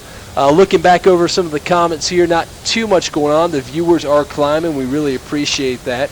And yes, Yak, I would agree totally. Nobody wants to be the first person to cross the line, but the line is being crossed, and it looks like we have Coxie and RVE Flame as the first two pilots crossing the line here in F-15Cs. Looks like they're currently flying 431 knots at Angels 20 as they move north of the red fly border. Let's see how red reacts. Right now. Yeah, and we could see. Go ahead. We could see. We have a two-ship of a flight moving south, but we also have a two-ship kind of passing right over the red ground assets. Are you referring to Tiger's flight and Stooge? Yes, Tiger's flight, and I can guarantee you they have them on the scope. I can guarantee you they'll take the fight to them too. I've seen how those guys play this, so they will not shy from it, not for a second. And as you say that, Man of War, they are turning left. Looks like to put their nose right on the two-ship of Flame and Coxie. They are now well into established red fly zone. Turning left, not sure who they're locking up. Possibly going nose hot on 104th Mustang and Spade. That would be a mistake on their part if they're choosing to pursue those targets, because we have 104 Stooge and Tiger in a great position to prosecute them. However, we're seeing 104 Tiger and Stooge continue a left turn, perhaps deciding not to prosecute those relatively close contacts, now within 20 miles, which is not a bad release parameter for an AM-120. Am I correct on that? Yeah, it's not a bad one to get someone moving. You would, at that distance, what you would shoot is basically your first missile that you would pretty much expect it not to hit, unless you're at high altitude, co-altitude, and no one turned. But once that AIM-120, which isn't allowed in this particular match. Oh, my mistake. So they went with no AM-120s, not limited AM-120s. Just to clarify. I'm not sure. Is it no 120s? Is it completely I'm SARA? going to check because I don't want to give the viewers bad information. I Um, thought that the discussion was limited, but let me take a look real quick. You go ahead and continue your commentary while I check. yeah. So it looks like everyone's paying, just being a little reserved, I would say, and the Blue Force is doing what I honestly would suggest, and that would be to really, really push forward in a collective group with the fighters, of course, the bombers sitting back, and try to gobble up as many kills as they can. They seem to be sliding into the combat area here, and we've got something that looks like it's brewing up to be an engagement here. Sure enough, right over a lot of Kavkaz, we have coming well within parameter range in the first release of the match. SF Ocelot and Razor fired on. Let's take a look at that AM-17 to confirm for the viewers. To confirm for the viewers, this is a semi-active radar homing missile match only, per the rules. Looks like that missile is going to be defeated. Ocelot and Razor, aggressor pilots turning north, Pyromaniac turning east, Winchester Delta and Roguenaut continuing to pursue those contacts. But what's going to happen here is Razor and Ocelot are going to turn right north into their friendlies. That's going to put flanking opportunity for the two-ship of 104th Night, and a little bit tough to see the other contact. Dozer there is their due east. Not sure if they're going to turn in and take the opportunity to counterattack. Looks like Roguenaut and Winchester Delta losing nerve and turning back south here. So, as we discussed already, Man of War, we really just saw kind of a poke or a joust. They took probably a max range shot. Didn't make it and left. So I think we'll continue to see that caution until it hits the fan. Yeah, exactly. Yeah. Well, we have Estes coming in, kind of pushing solo. I guess at this point, Estes kind of got kill lock on those two bandits. But if he's smart here, he can relay back to the rest of his team, like, listen, guys, this area is quite clear, other than this two-ship that I have in front of me that is actually moving away from the from the target area, but got to be careful because he's walking into a hornet's nest. He is, and he's actually going to move into Shilka range. With him still at Angels 20, he might be relatively safe from that radar-guided AAA defending the red ground contacts as he enters the range bubbles. We're seeing the aggressors turn north, and this is an opportunity for Blue 4 to take ownership of those ground targets. Estes has just been fired on by Capsu, I believe it is. Okay, Capsu, yes, and I see Estes firing an AM-7 as well. We're going to keep a focus on Estes as he dives to the ground, turning defensive here, with his missile being semi-active radar homing, with him turning his nose off of it. Yes, it is, exactly. That was a good hit. Let me see here. I think it would have been Capsu, correct, that hit Estes? It's Farango or Farago. Farago, yes, SF Farago scoring the first kill of the match on the F-15C of Estes, who had the aggression but perhaps not the support from other Blue 4 players. If Red continues picking them off like that, it's going to make it a long, hard match for Blue 4. So let's see if Blue 4 regroups and circles the wagons. Blue 4 really drove Red north a little bit. I'm not sure if that was planned by Red or if that was just Red's reaction to that initial missile shot. But if they can continue working the AO north like that, eventually they will take ownership of those ground targets, which is a big objective. I mean, we've got a lot of points. I think it was 1, 2, 3, 4, 5, 6, 7, 8, 9, 10 separate groups of targets. That's a lot of points. In fact, if one team were to wipe out the other team yet take all the ground targets, or the other side took all the ground targets, you may have a really close scoring situation there. So, yeah, absolutely. Yeah, well, it looks like Spade Mustang are getting into a good flanking position here for Roguenaut and Esonub, but looks like Winchester Delta has sniffed that out.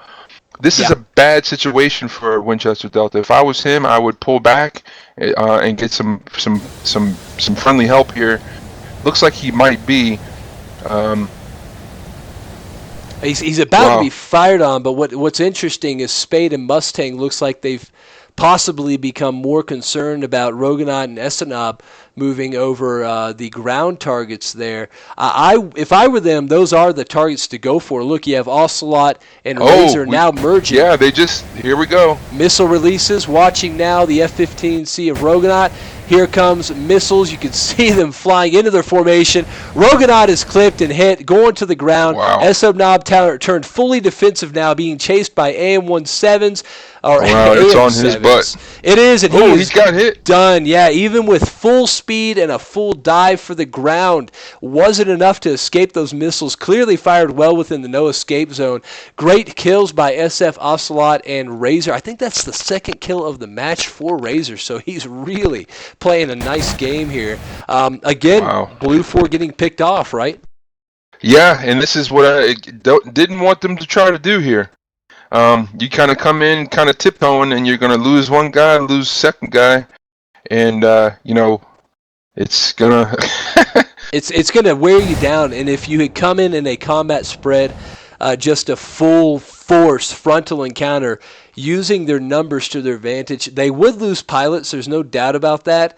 But they also would probably walk away on the winning side, because it really is numbers. When you are in the semi-active radar homing environment, it's kind of a staring contest. Who's going to turn defensive first, right? So if you have two lines of aircraft both shooting at each other and one breaks defensive and the other holds their ground, the guys who go defensive are going to hit or may hit or get a follow-up shot, and the guys who lost their nerve are going down. It's like a really dangerous game of chicken. Exactly. Yeah. And the best way to beat that, again, is with flying in groups. If you do 1v1, that's very dangerous.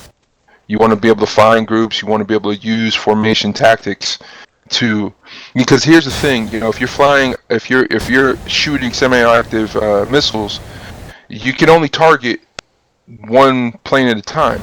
Right, and you have to keep your nose within that radar's azimuth too, or your missile goes dead. Absolutely. So you have to use that to your advantage, and the only way, if you're in a 2v1, then if you're in a 2v1, and which the blue force seem to do a good job with, or the red 4, I should say, or the opposing force, if you're in a 2v1, then you have the opportunity to, he's locking me, I'm going to press, or vice versa. So, those extra seconds mean everything. Right, and sorry to cut in, but we had a release by 104th Dozer, probably within range, but he did go defensive, and his missile went dead. Probably a good choice. He had 3 ships coming at him. Yep. Wouldn't have worked out well for him. We are seeing He's probing. Yeah, he is, exactly. And we're seeing Su-27s and a Mirage 2000 on the scene now. Really interested to see how the aircraft are going to take ownership of this engagement. Those aircraft in particular, because a semi-active radar homing engagement is a completely different situation for both those airframes versus BVR. Turn it over to SF Ocelot and Winchester Delta. Missiles being traded here. Ocelot may be the first casualty of the aggressors. He's going down. Winchester Delta taking him down, but I think there was a trade there. I'm not sure, but I think Ocelot did kill one of the players. And let's take a look at that. Winchester Delta got the score on SF Ocelot. Cannot tell if SF Ocelot got anybody, because I thought there was 2 blue ships. But maybe that was Rohan Falcon who turned south. Did you catch that, or was it just a 1 versus 1? It looked like a 1v1 with Winchester Delta and Ocelot. And that was a 9 aim 9 shot. Wow. Exactly. Now, a lot of action developing, really fluid situation. 104 Spade in trouble now, guys. He's got a 4-ship of Veritech. Oh my God, too many names to count right now. He's fully defensive, trying to evade the volley of missiles coming in. I just don't know if he's going to be able to get away from this. He's got at least 6 aircraft. Right there, he ejects his bags there. Right, good move. The plane becomes faster. He also ejected some of his missiles. Now he's moving with countermeasures. He's dragging these missiles to the ground. He is moving very fast. He's approaching 700 knots. You get low on the deck at 700 knots. He's dispensing Oh, countermeasures and chaff. he is, but I These just saw a missiles, Super 530 release in its burn phase there. But as you said, not quite enough energy, man. He is going yeah, to waste a lot of their missiles if he can keep this up. I think he's safe. I think 104 Spade yeah, pulled it off. At least 8 Blue 4 aircraft firing in salvo against him. He made it out of yep. there. Major You props could to see 104 all those Spade. missiles exploding in the rear um, as they, those warheads are set to trigger. He was very comfortable. I could tell that he was doing a very classic maneuver of dragging those missiles down and deplete their energy during the burn phase, and then he'll start to gradually climb up. The missile doesn't have enough kinetic energy and no longer does it have a motor to keep up in the climb. As long as he stays in burner with those F-100 engines, and he gets over 650 knots, those missiles are hard pressed to catch him. Right, right, and a really excellent decision on his part. Now, Topper Harley, again, maybe less situational awareness in the Mirage 2000, has flown himself into a really dangerous position. He's also going fully evasive, braking for the ground here. Whoa, he's vertical. He's Oh, vertical, and he's he's gonna not going to crash. pull out. Yeah, C-fit into the ground. I think he blacked out. He must Yeah, have that's blacked that's a out. classic blackout right there. Right, so the Easy to Mirage do in that Delta Wing. Yeah, the Mirage 2000 is able to pull so much instantaneous G that it's super easy to just go night-night and not wake up as he did in that situation. So, yeah, he was on the right track, but he pushed it just a little too hard there, and Yeah. he wandered a little close too. The numbers were on Blue Forge's side on that west of Vladikavkaz engagement, but Red has reinforced the lone ship of, was it Spade, I think, who was highly evasive earlier. They've done a great job of communicating, keeping a nice, fluid, active defense. Nonetheless, Blue is slowly starting to take ownership of the target area here. The lone ship of Rohan Falcon out there once again on his own. He'll be engaged hot by SF Kapsu, Farago, possibly Spade and Mustang, all turning in hot on him. He's going to be in a real situation here if he doesn't release or get the heck out of there soon. He has fired 2 AM-7s, most likely those missiles homing in on either Kapsu, hopefully not Farago, but it's not going to be enough as he takes a hit. Rohan Falcon takes a hit from SF Kapsu and is now headed to the ground in serious shape. He is out of the fight. Once again, just sharding off from the rest of the group, attempting to pick off a kill, in good faith, but it just wasn't quite enough. R-27T release on the F-15C of Spade. That is a thermal missile, I believe. So it may be able to go pitbull, if you will, on the aircraft of 104 Spade. I'm not sure if it's going to hit it. Does the R-27T require guidance from the host aircraft? I cannot recall. It does. Okay, so in other words, it's going to go dead. The ET was what I was thinking of. And Yes. as he turns south there, I think he's off clean. The 104 Spade F-15C driving him away with an AM-7 shot, forcing him to go nose cold. And as we mentioned, in these situations, if you go nose cold, your missile goes dead. Our RVE Yaga, Coxie Flame, Cougar, all firing on 104 Spade, who once again may find himself evasive with a lot of missiles with his name on it. Wow, he's definitely probing, and it's like blood in the water. You can see them all converging on trying to get Spade. Sure. I don't think he's aware. I know that he knows there's a couple of them in the area, but the worst thing he can do at this point is to turn back in, because you got Martini, Jada, Ninja, Pokin, Flame, Yaga. I mean, they're all there waiting for him to turn around, and it looks like his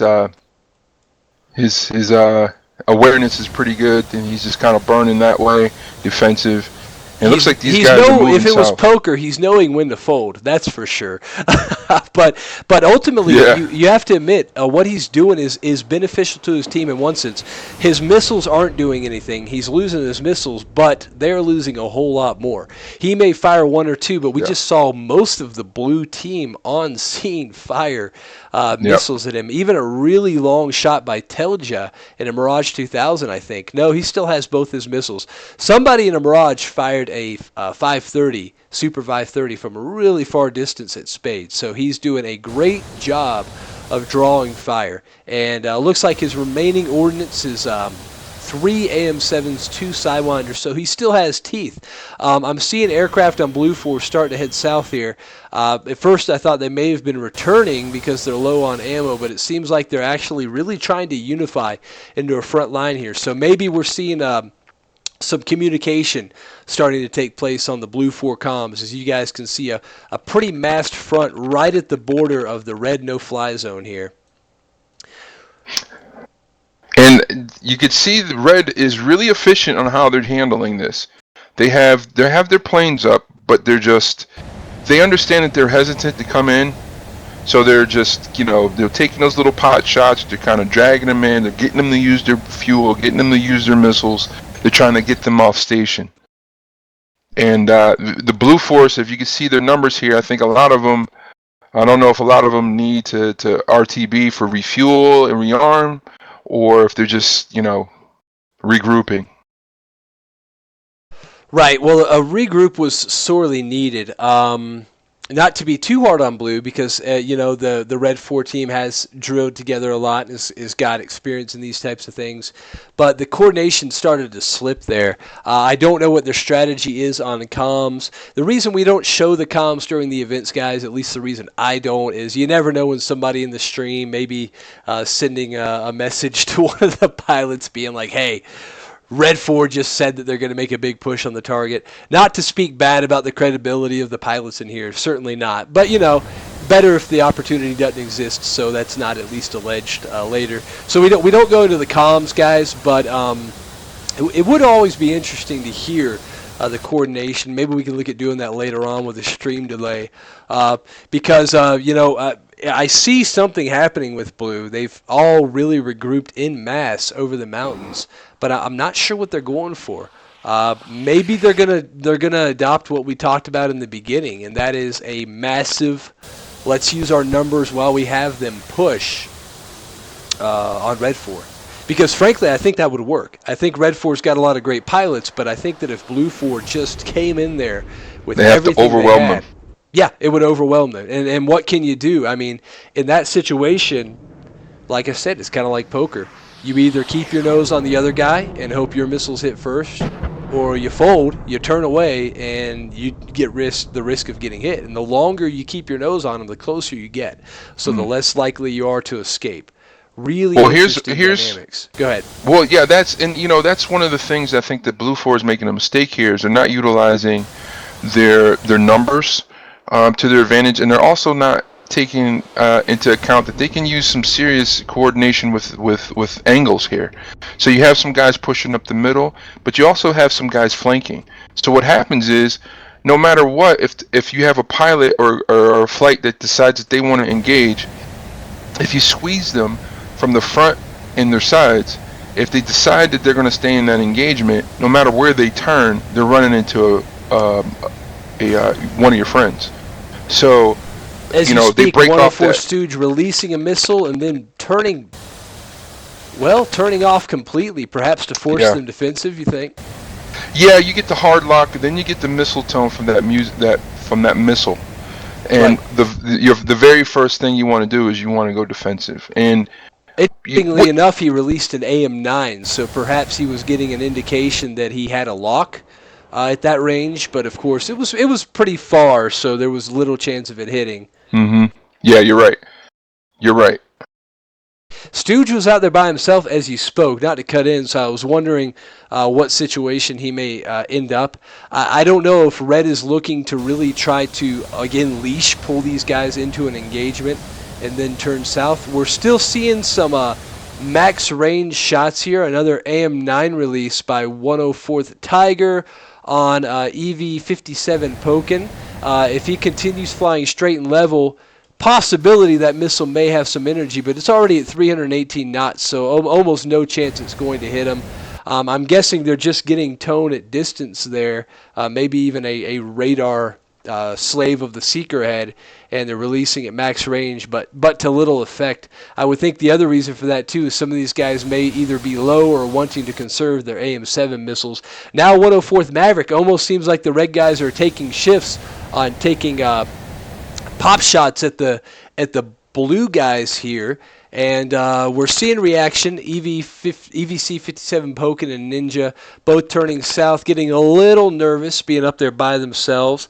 The mass of blue has continued to grow here. We're seeing just a swarm of blue pilots over the mountains south of Vladikavkaz here, and I hope there'll be a move there. I hope that that's going to be a unified effort to push.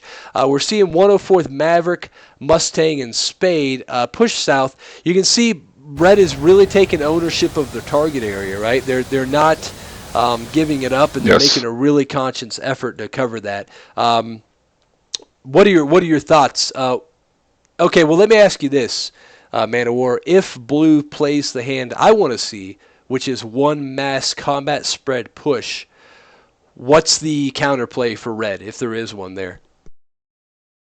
Well, you try to take as many. You try to take whatever advantage they give you, but really, if you're overwhelmed in numbers, the only thing you really got to do is accept that you've lost that line and retreat and try to break that up. You can't go into it. Your 7 or 8 ships to their 15 because you're going to lose that fight. Especially if you're trying to keep those, hanging on to those missiles, trying to make those aim 7s or ERs slam into their targets. I think, if they were to do a massive push, especially at the beginning of this, these guys would have established at least a line of dominance behind, or I should say, in front of those red targets, and they would have been able to let the ground pounders come in there and make short work of some of those units. And the other, we got an engagement here. Spade just fired. I see it. Yep, I was covering it while you talked. Spade and Alaman AR exchanging, both pilots though losing their nerve, turning south. Yeah, and this is what I was talking about earlier. Is that everyone's very used to using the 77s or the 120s or the ETs. So this is you got to know your distance. You got to know your distance, and you got to know the capability of not only your missile, but the missile that is possibly fired on you. So if I know that I'm at 15 miles and I hear a tone, and I know it's this semi-active fight, I know I can press because I know that I can beat that missile by using some maneuvering and a good amount of chaff, making that missile turn, dragging that missile down, making it climb after that motor has burnt out. So you got to understand the capabilities of everything in this type of situation. If you fire, those two just fired 2 missiles at the same time, but immediately went defensive. Right, which is what you could do with a BVR missile that's active, but not with these. And Spade there, I think his hope was that those AM9s would find their mark. But Alpenwolf, it wasn't Alpenwolf, it was Alaman, or Ailman, sorry. Ailman's hope was, he was firing semi-active missiles, so when he turned, his missiles were certainly gone, and he knew that. What it really is, it's easy for us to say, I guess, but I guess when your RWR screaming at you, you're seeing the actual... thrust phase of the other guy's missiles. It launches and comes towards you. It's hard to keep the nerve. It really is, especially with one life only. But, if this continues, Red is at an advantage because their base is closer. Yes. They're already rotating guys back, it looks like. So they're going to keep that presence on station. And Blue's going to have, they're going to suffer attrition here. And that's going to come down on the line. Do you know if there's a time limit for the match? I was looking at the thread to see if I can confirm if there's a max match time. I know we had that in the first round, but I'm not sure if that's the case today.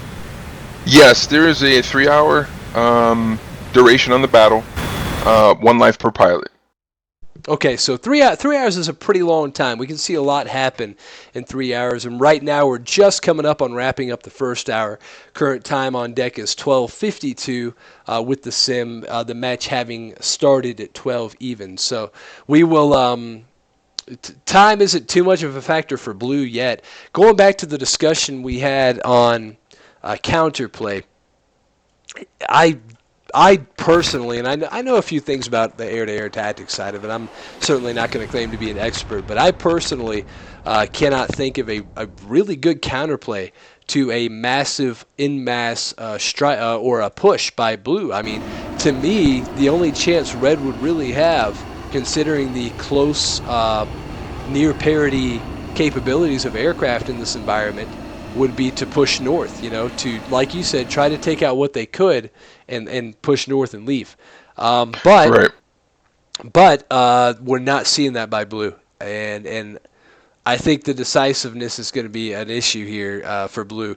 Yes, I saw a comment there. Frosty did fire an R-27R, but he did end up turning north. So we may have to send a memo out to the pilots that they don't have AM-120s because we're seeing AM-120 tactics with AM-7s and R-27s. Yep. But the semi-active radar homing is nothing new to the flanker pilots. So they know the game already. I think in that point it was just a matter of him trying to force the other guy defensive, So perhaps attrition is the strategy for red. Perhaps they want to wait out the clock here. But either way, the clock is working against blue at this point. Red definitely is in command of this. In fact, looking at the losses here won't do us much good because I know that pilots leave once they're killed.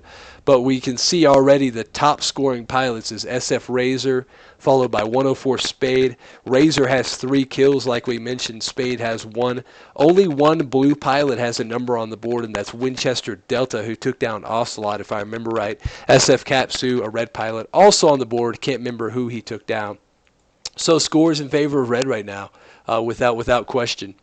Okay, so we see Martini and Croncat. Those are 2 guys I'm familiar with who have flown in my events, and definitely active PvP pilots here. But they are outnumbered. Break Shot Maverick, Holy Moly. I think Holy Moly is what he's going for. And then we've got Dozer and Knight, all west, there to provide backup.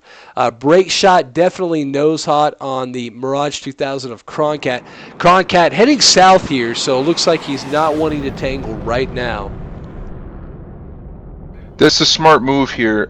If there is decent spacing between Martini and Croncat, they may not know that each other's there, depending on the communication between the two.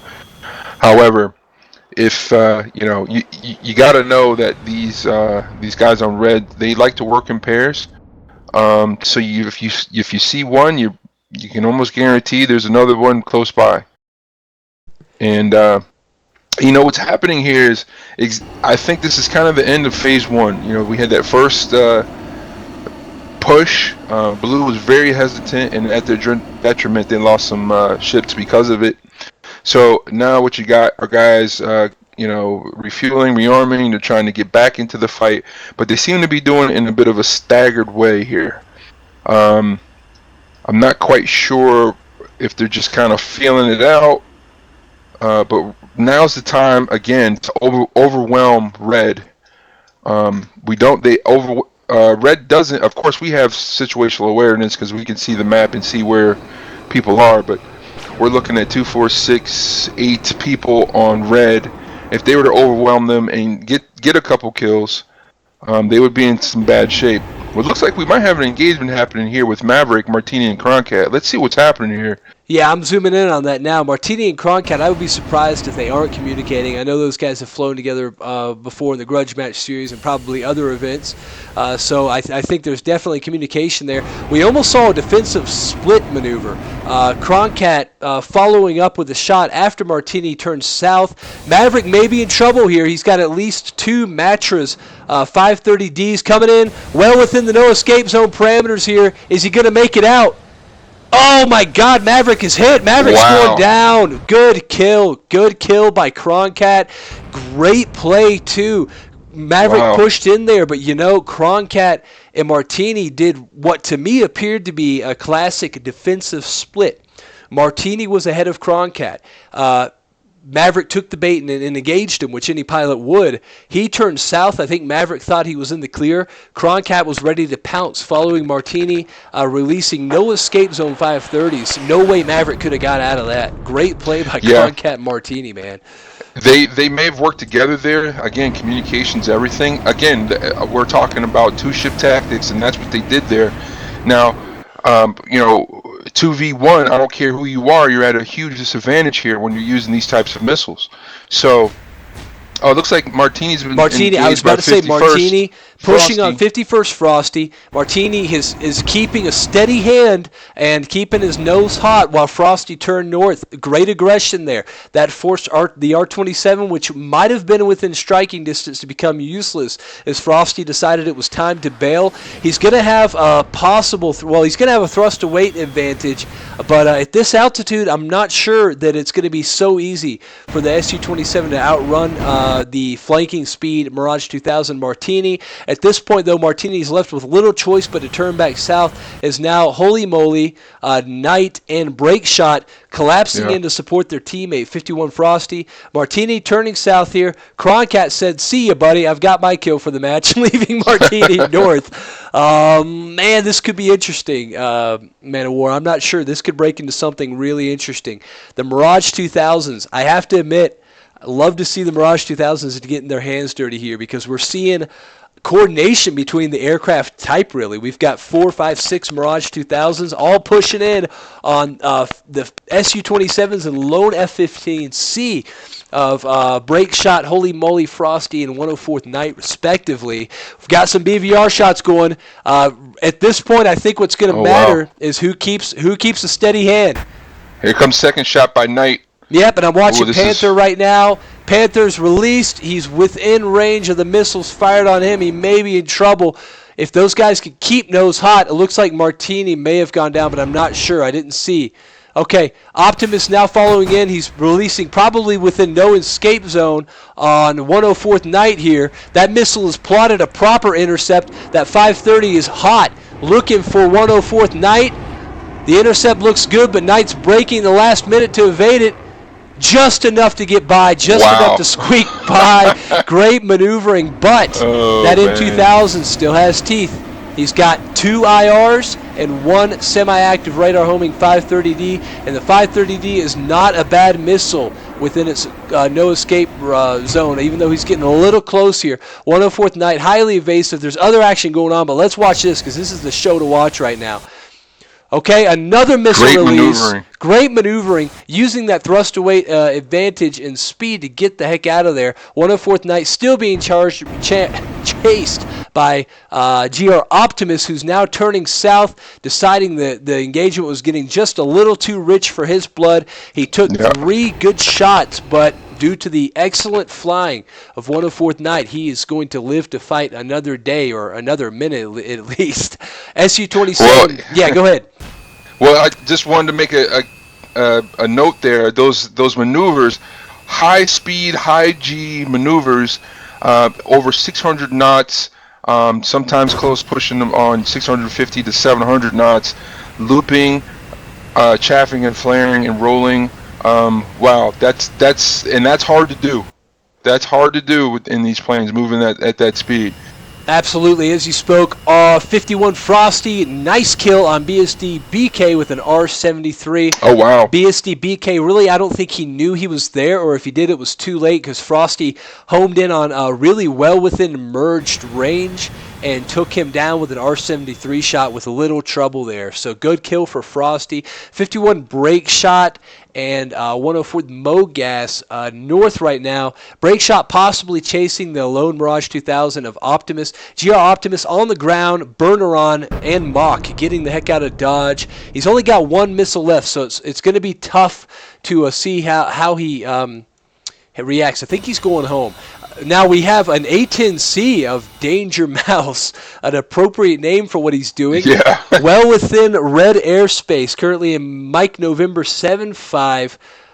I know he's probably tempted by those air-to-ground targets, but if he went in there right now, it would almost be suicide. In fact, him being there is dangerous enough.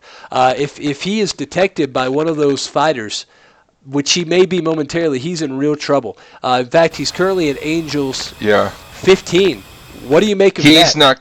He might as well write a letter. It's over. He's got no cover, and Break Shot's got a beat on him. Yeah. I he's in think bad he needs shape. to go ahead and contact his attorney because he's in a real dangerous situation there. But he seems to know that. Probably a lot of RWR activity here. A10C of Danger Mouse heading for the ground, heading for the river. May give him some salvation if he can make it to that terrain. I just don't think he'll have the speed to get away. Right. And he doesn't have any help coming from the south. A10C and speed don't fit in the same sentence very well, so you're correct. No. He's going to have trouble. 51 brake shot on the SU-27, not burner on. I think he's identified that A10C visually, maybe even nose cold at this point, trying to sneak up for an R73 shot or an HMD shot right now. With him at 510 knots and with a Danger Mouse and his A10 about to probably come apart at 320, it's going to be an issue for him. Brake shot's going to easily close the distance. The only shot right now Danger Mouse It's has, been fired. yes, is not being detected, and as you said, the R27T has been fired. So let's see how that plays out. Now the A10C having a nice countermeasure suite, knows it's been fired at and is certainly dispensing. Go ahead there, Man of War.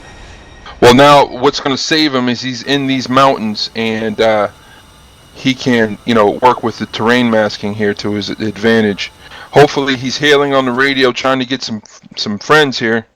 Yeah, exactly. And the thing is what worked to his advantage, and where this is why DCS is so interesting, because you have so many different factors to change the dynamics of these engagements. It's not rock paper scissors at all. There's so many different things that can go into it.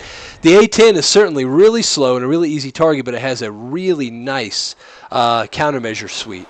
So your situational awareness is really high. So he obviously knew the second he was fired at, and he reacted to that by doing exactly what he should have done, which was get down into the mountains. Looks like he either jettisoned, well, maybe he didn't bring GBU-38s. I don't know if all the A10s had to have the same loadout, but he does not have anything on the center pylons, nonetheless. So I think he was looking for Maverick shots. He's still overstaying his welcome. 104th Iron Mike and F-15C. Oh, man. Yeah, coming down. They got two Grim Reapers coming down on him real heavily right now. He does. It just doesn't look good. It does not look good at all. They have to know he's there, even though he's terrain masked. I think they've seen him visually, and he actually came back on the other side of the mountain, meaning that even with that background, the radar may have broke through the notch and seen him at this point. Oh yes, 104th Iron Mike has blinders on at this point. His crosshairs are firmly fixed on the A10C of Danger Mouse. This is going to be real trouble for Danger Mouse here. Already an AM7 release, and that's it. Danger Mouse overstaying his welcome, hit by 104th Iron Mike there. But the A10C is a tough son of a gun. He's got one engine on fire, lots of fragmentation damage on the left wing tip blown off there. Is he turning to shoot back? He may be. There you go. Smart move to jettison those weapons, make that plane as light as possible. He is. If you got engine damage on one of those engines, shut it down. Right. And release. And he sees the burners of 104th Iron Mike, but if he's turning back to try to fire on him, he's really, really taking his life into his own hands here, because on one engine, even on two engines, there's no way he could close the gap. 104th Iron Mike is in full control of this. He's gone. Yeah, he's gone. 515 knots and climbing. He's fired. He Fox 2'd. He did Fox 2. Let's see what happens. Let's see what happens. 1,300, 1,200 knots now, 1,109. No way that AM7 is going to have the energy. Danger Mouse is he's fed up with it. He's going to make a fight for it. He does not feel like flying home on one engine, it seems. I mean, he's literally pressing north continuously. We have Farrago and SF Razor coming in to looking finish down him off. thinking, what is this guy doing? But check this out. Just south of him, 10 miles, two F-15Cs maybe coming in to help their friend, Pyromaniac and Winchester Delta. What if the A-10C becomes bait in this situation? Oh, missile inbound. Yeah, he's in 2 real seconds. trouble now. Yeah, goodbye. Yeah, that's There the it end. is. In fact, the F-10 view actually switched off of his aircraft because of how soundly he was destroyed. But While the blinders Here we were go. on for that, we have Pyromaniac and Winchester Delta has already proved to be a capable pilot in this match. Closing Here we in go. on Frogger and Winchester Razor. Delta Fox 1. I don't think he sees SF Razor on the other side of He that does mountain. not. Winchester Delta does, however, who has just fired a missile at pretty close range on SF Farago. You're right. Razor slipping through undetected now behind Winchester Delta and Pyro. If he turns back, he will be a boon to his teammates because he is in a perfect shooting position. His teammates both committed fully defensive. We're going to lose a red pilot here. Winchester Delta firing on Farago. If Farago doesn't do something quick, he's in real trouble, and it may be too late at that. Wow, what an incredible jink. What an incredible move. Maybe not good enough. Another missile coming in. He didn't pull it off last time. He's going down. Farago's going down. Capsu being chased by Pyromaniac. Missile release on him. Let's see what type of moves Pyromaniac's got. Okay, nice rolls. Yeah, a little bit of a rolling scissor type maneuver, but... Just missed it. God, what a close shot. He's on his 6. Here comes the Pyro. Yeah, Pyro's still chasing Capsu actively. That's it. His luck has ran out. Seeing numbers on the board here, SF Razor and Winchester Delta have found each other, now turning back into a merge, or perhaps not. Winchester Delta now with SF Razor in his F-15 in his blind spot. Those two seem to be... They seem to be turning back north. This could be good. Well, they're unaware of each other right now. Winchester Delta and Razor don't see each other. And Razor just fired on Pyromaniac. Right, and if Winchester Delta looks right, he's going to find Razor in a perfect position for one of the AM7s or AM9s he has. SF Razor firing on Pyromaniac. Pyromaniac evasive, diving for the ground, trying to build up that energy to lose those missiles. Winchester Delta and Razor still playing hide and seek. No clue of the other one's presence. That missile. Yeah, and he just evaded. Right, and you see Razor using his missiles on Pyromaniac here. I'm sorry, on, Wow, evaded another missile. Incredible. Right, and the aggressor pilot of Razor continuing to fire missiles. That's a third missile. Oh, man, Pyromaniac's running for his life, and he knows it. He is, and I'm trying to see what Winchester Delta's going to do here. Or, I'm sorry, Razor. Yeah, he's staying on him. He's keeping the crosshairs on him. 2 more missiles released. That might be it. Wow. This one here might have his number. This is incredible. Oh my God! This is absolutely incredible. Are you guys watching this? Well, oh no, we're on it, and the flying is incredible. Let's see what happens as SF Razor energizes his cannon here.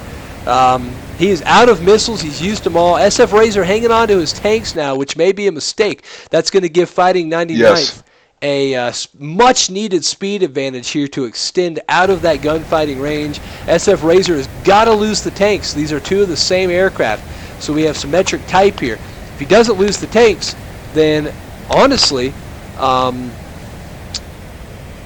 let's see here. Who am I looking at? All right, we're in the turn. He's got. Gun kill. SF Razor fantastic. Taken down. Fighting 99th. That's the end of that. Good kill for SF Razor. Tons of action. Super fun to watch, right? I have to give it to Pyromaniac. That was he safely ejected. He did. I have to tell him that was some of the best defensive moves I've seen in a while. Yeah. That was really good. Extremely good action. We saw it on Red 4 too. We saw some releases there, and frankly, I'm hard-pressed to remember because of the amount of action, but we saw some really good evasive flying. Winchester Delta really squeaking in with inches within that mountain, but he's doing what he needs to do because he knows he has 2 pilots, 104th Iron Mike and Mogas with his number right behind him. Right now, if Winchester Delta doesn't get some help, he could be in real trouble. Most of the blue forces have recovered or are hanging south of the red no-fly zone. So Winchester Delta is in real trouble. He's isolated right now, 104th Iron Mike with a pretty fresh plane. Well, not so much. 3 Sidewinders. Did we just have a C-fit? Did you catch that? I think we had a C-fit. I just saw a plane fall off the map there. I think it was 104th Iron Mike. Yeah, 104th Iron Mike has crashed. He is C-fitted, putting Winchester Delta in a better position as 104th Mogas, turning north now to get out of there. Winchester Delta is off the hook. Didn't catch that on the 3D guys, or I think I did. I was watching it, but it happened so suddenly. Perhaps a temporary blockout or a loss of SA, but that's all it took as Iron Mike hit the side of the mountain. Winchester Delta will live to fight another day at this point. And I'm curious to follow up with the A10C. No, wait, he went down. He didn't make it. That was Mighty Mouse or Dangerous Mouse or something. He was certainly dangerous, but unfortunately didn't make it out. So to summarize, a striker lost. Really hard to say whose numbers turned out better there. Pilots who have been killed have left the server. We see SF Razor on the scoreboard with 4 kills, Winchester Delta with 2, Frosty with 2, Pyromaniac now leaving the server with 2, I believe, and 104 Spade. A couple other pilots, Croncat and the Mirage 2000, are on the board. So the score gap is still pretty big, I think, in favor of Red, but that did work to close it some. As we move into the second hour of the match, Blue 4 is really going to have to make a unified effort here. Their numbers have dwindled.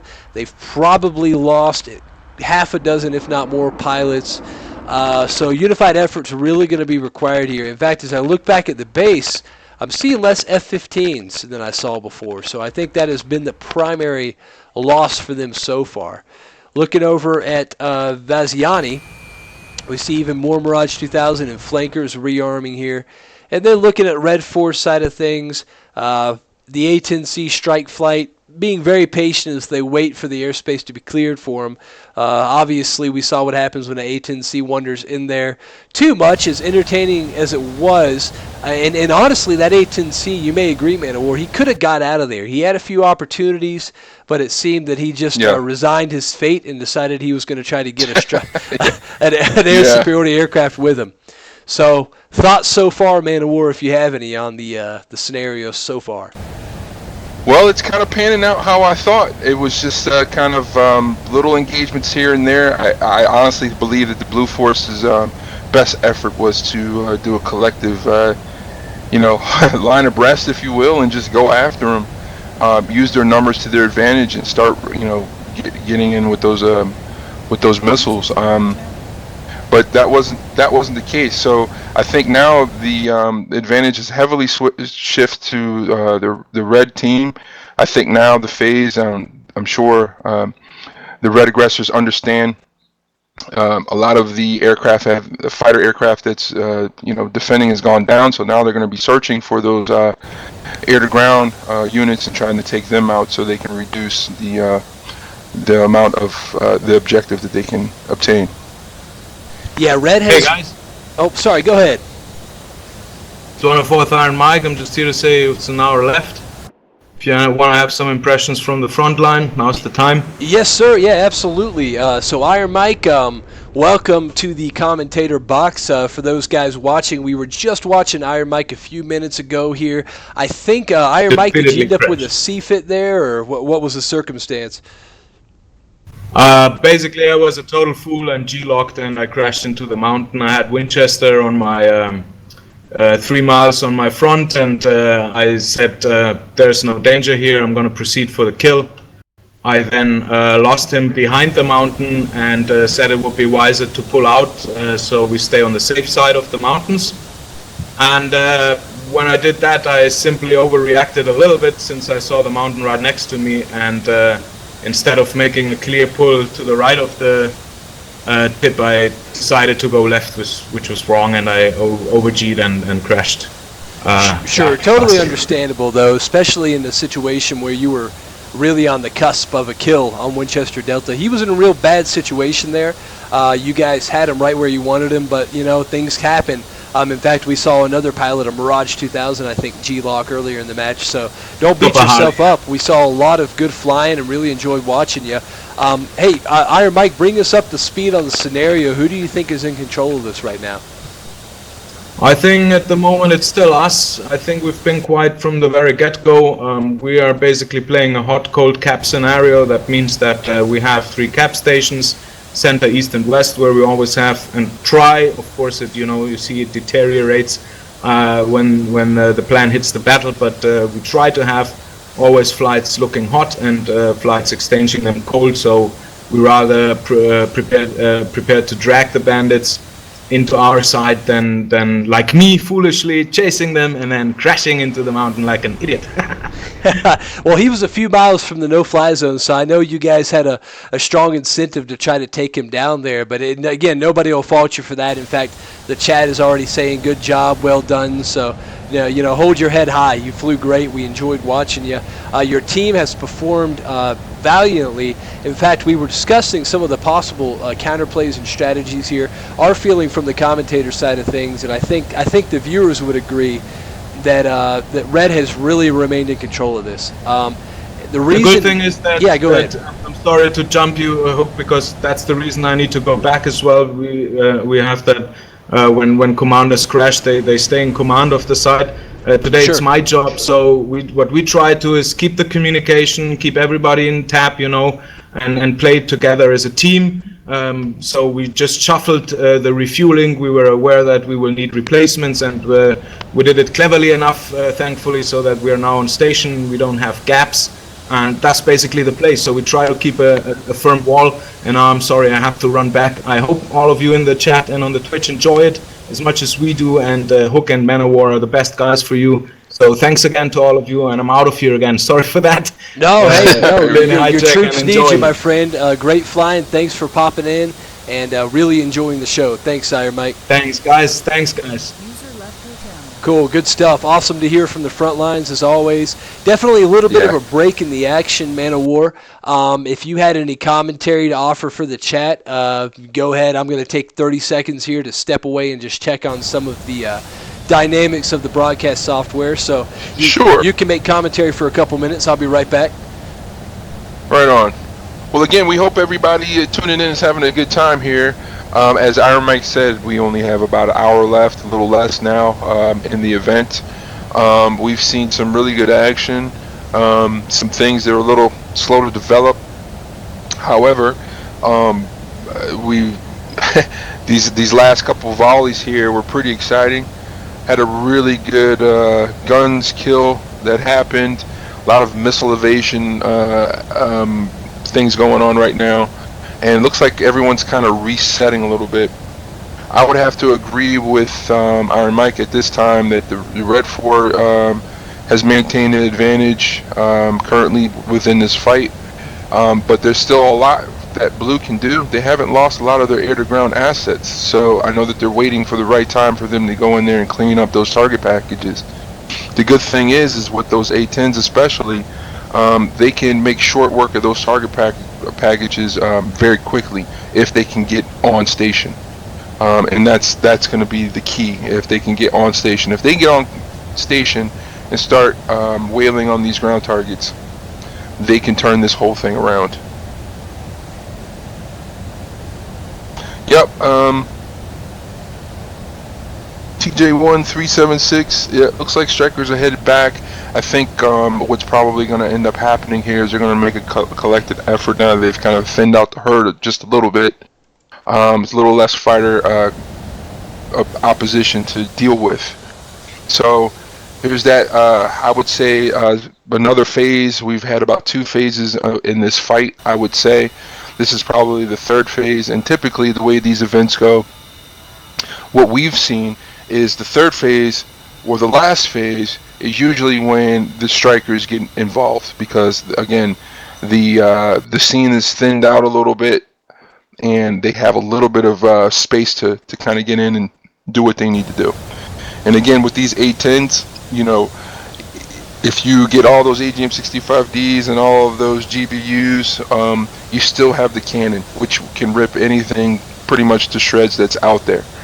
So the A-10C has the lightning pod, which can spot targets from miles and miles away, so it can set the A-10 up for a target delivery well before it was within range delivering the weapons. It also has a bit of a data link situation where it can communicate with other A-10s in the area as long as they're on the same laser code and on the same they're broadcasting on the same data link and IDing themselves properly. They can pass off targets to each other. So if I'm in an A10 and I'm out of AGM-65Ds, maybe I'm low on guns, but I've just found a a, a ground package.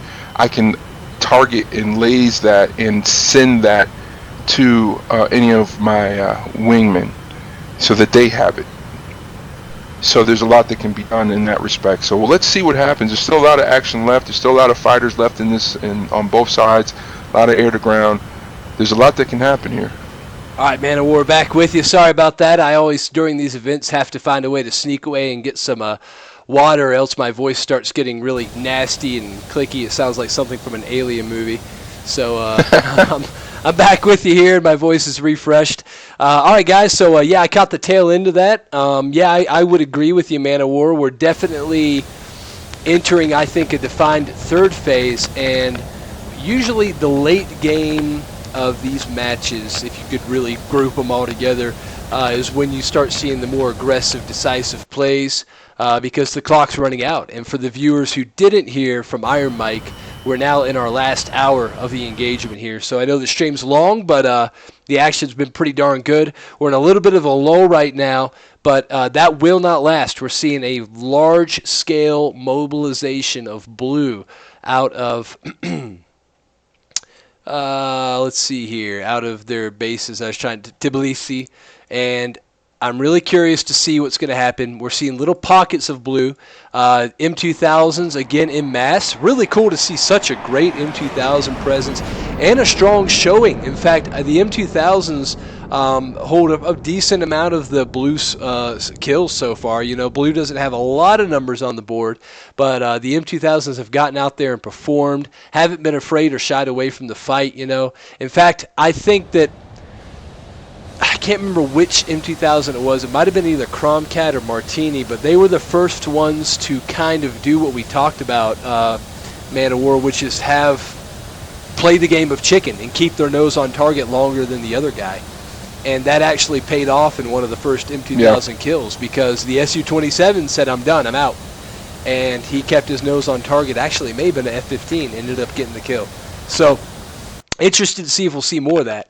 What do you think Blue's going to do here, Man of War? We've got a big group of pilots. Are we going to see that aggressive push, or are we going to see more duck, duck, goose, tag your it kind of gameplay?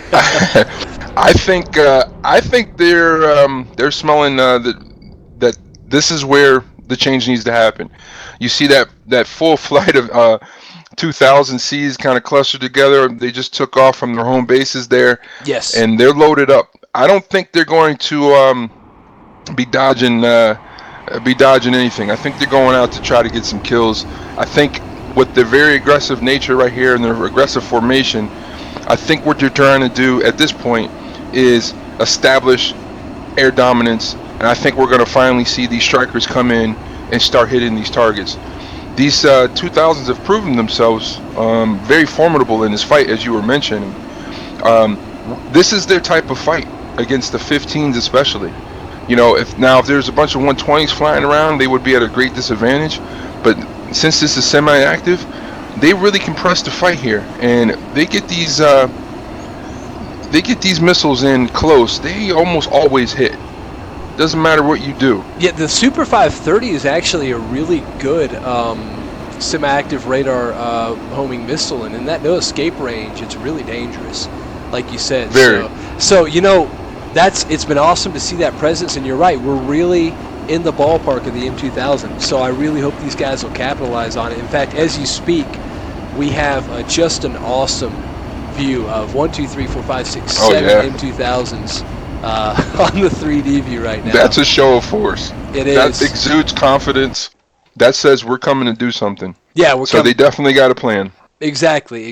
And Croncat on the lead there. Croncat I've seen in the F5 quite a bit. I think he's certainly proved himself capable in the Mirage 2000.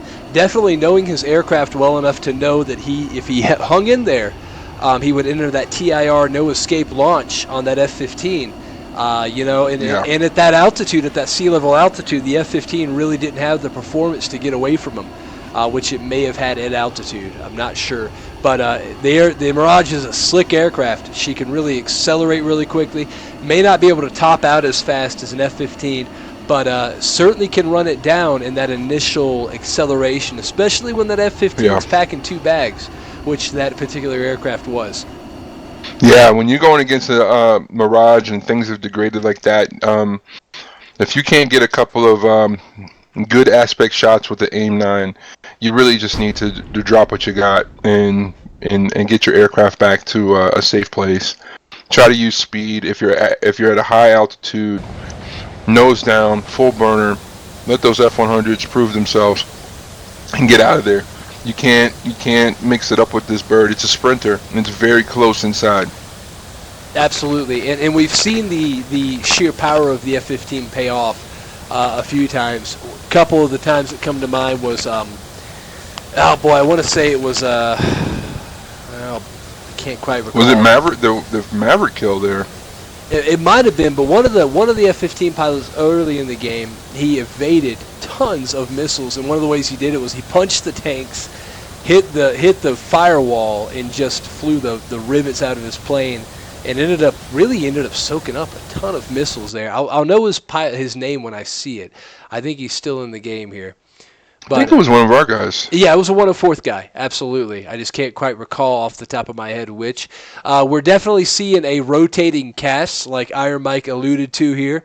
Lots of rotating out on station, keeping a small footprint, but I know the 104th and the 51 guys well enough to know that if there is trouble before you can shake a stick, there's going to be, 5-10 more guys headed down there to help out. Seeing an engagement form on the far east there, Man of War. We see Ailman releasing it probably close to max range, an R-27R off of his Su-27. 104 Stooge probably aware of the shot, but maybe waiting for more favorable release conditions. Yes, indeed, an AM-9 release. Interesting. And I think he favored the AM-9 because it's going to go, active. It doesn't need his help. The problem is I just don't think the AM-9 is going to hit at that range. I really don't. No, it really won't. And I think he's kind of maybe fending what him he's off. banking on is probably that there's no missile tone coming in on the Bandit, and he's just going to keep pressing, and he's going to see him split. Right, I know Stooge well enough to know that he knew that missile wasn't going to hit, but maybe the idea was to get that guy away, which is exactly what it did. Somebody in the chat asked for the score, guys. We don't have a live scoring in this event, so we can only give you an approximation. I would say Red's probably ahead. What would you think, Man of War? Yeah, Red would be ahead. I think they've scored more air-to-air kills. I don't think there's been any air-to-ground kills just yet, but those air-to-ground assets are worth more points. So if Blue can get active here with getting these ground targets wore down, they can quickly turn the tide. Right, but they will need strikers to do it. None of the M2000s have opted for air-to-ground. The Su-27 with limited air-to-ground capability also going fully air-to-air, which would be a tad of a waste with its capabilities. But we do have the A-10C flights, those who have survived. At least 1, 2, 3, 4 look like they are on departure out of home plate, headed back out to the action. We're going to see some action here as RVE Flame, Cisco, and Coxie 99 spearhead into the Red 4 territory, approximately November 05 there if you needed it. SF Razor releasing an AM-9. Again, possibly one of these shots to turn him defensive. He is beaming, maybe trying to keep his missile actively homing there as RVE Flame goes evasive. I don't see that AM-9 finding its mark. He's moving pretty quick, but let's see. Yeah, it missed just under his plane. You could actually see it in 3D. Wow. Went tumbling right below his nose. So he was within striking distance of the missile, but was lucky enough that it did not do its deed on him. RVE Flame continuing to push SF Razor, but in typical organized 104th or Red 4 fashion, 104th guys collapsing in to help their teammate. RVE Flame really going to be in serious trouble here as he releases an AM-7. Oh, wow. You can just see the world closing in on him here. You can. 2 missiles, one... Tiger, Whoa. He's hit somebody. I think he got 104th Tiger, but I'm not sure. He won't make it out. he RVE did. Flame headed for the ground. Yep, Stooge Struck got him. by Stooge. Stooge backing up his teammate, but just a little too late.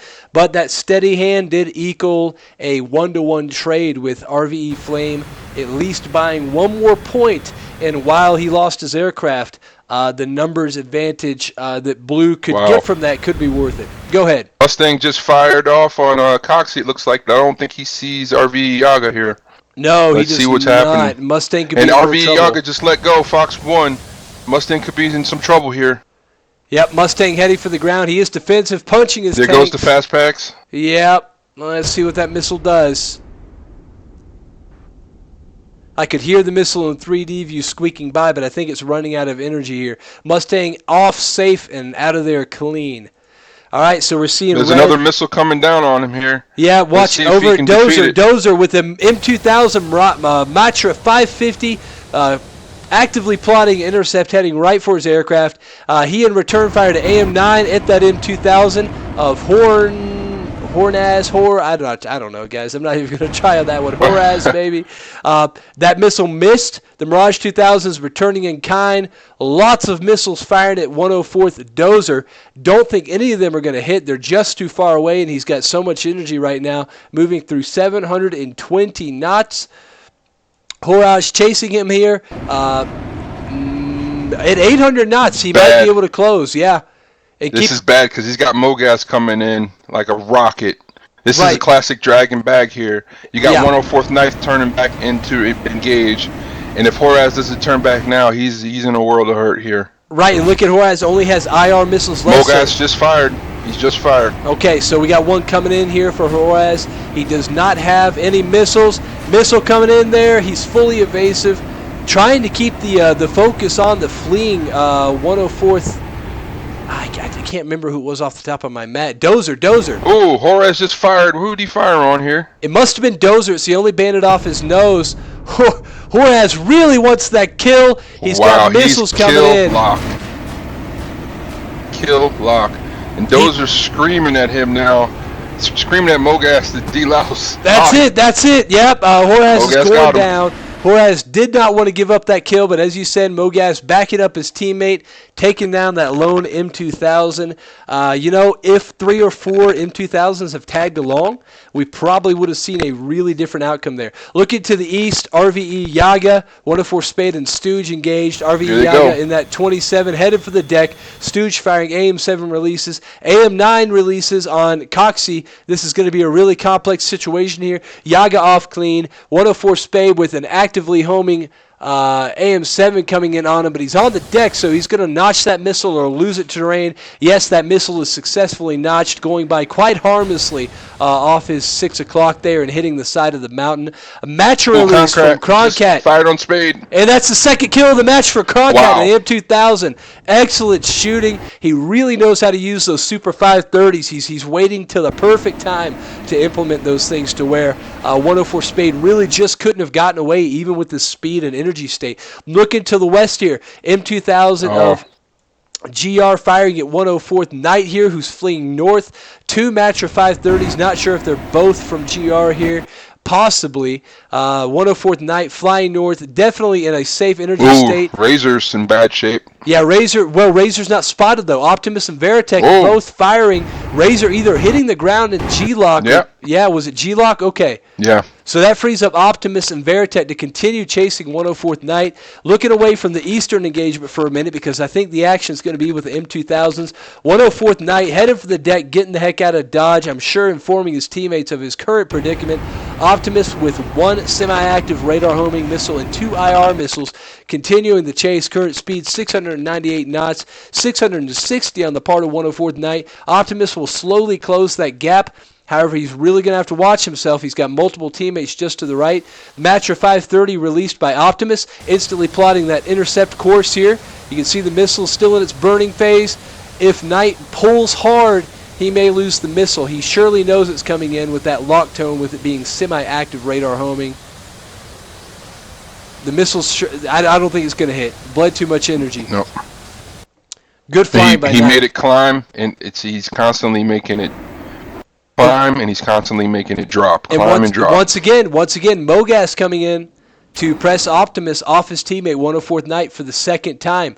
104th GR Optimus turning south, dispensing. It looks like he actually went into panic dispense mode there on the Mirage 2000. Lots of flares being dumped. Should be enough to jinx the missile. Won't be enough to prevent Mogas from having a follow-up shot. Optimus is in real trouble here. There it goes. Wow, that missile just lead pursuit. Yeah, lead pursuit, but couldn't quite make it. It was just a really high deflection shot. Here is where, if that's Mogas behind him, here's where Mogas really shines. Good kill. Yep, that's it. Optimus taken down by Mogas. Mogas really positioning his aircraft excellently in that merge. A couple of the shots were extremely high deflection, but the missiles were able to pull just enough to get onto the tail of Optimus and take him down. Not really bad flying on the part of Optimus. Just once again, he found himself without help when he needed it and pushed just a little too hard for that kill on Knight. And like you said, Dragon Bag, right?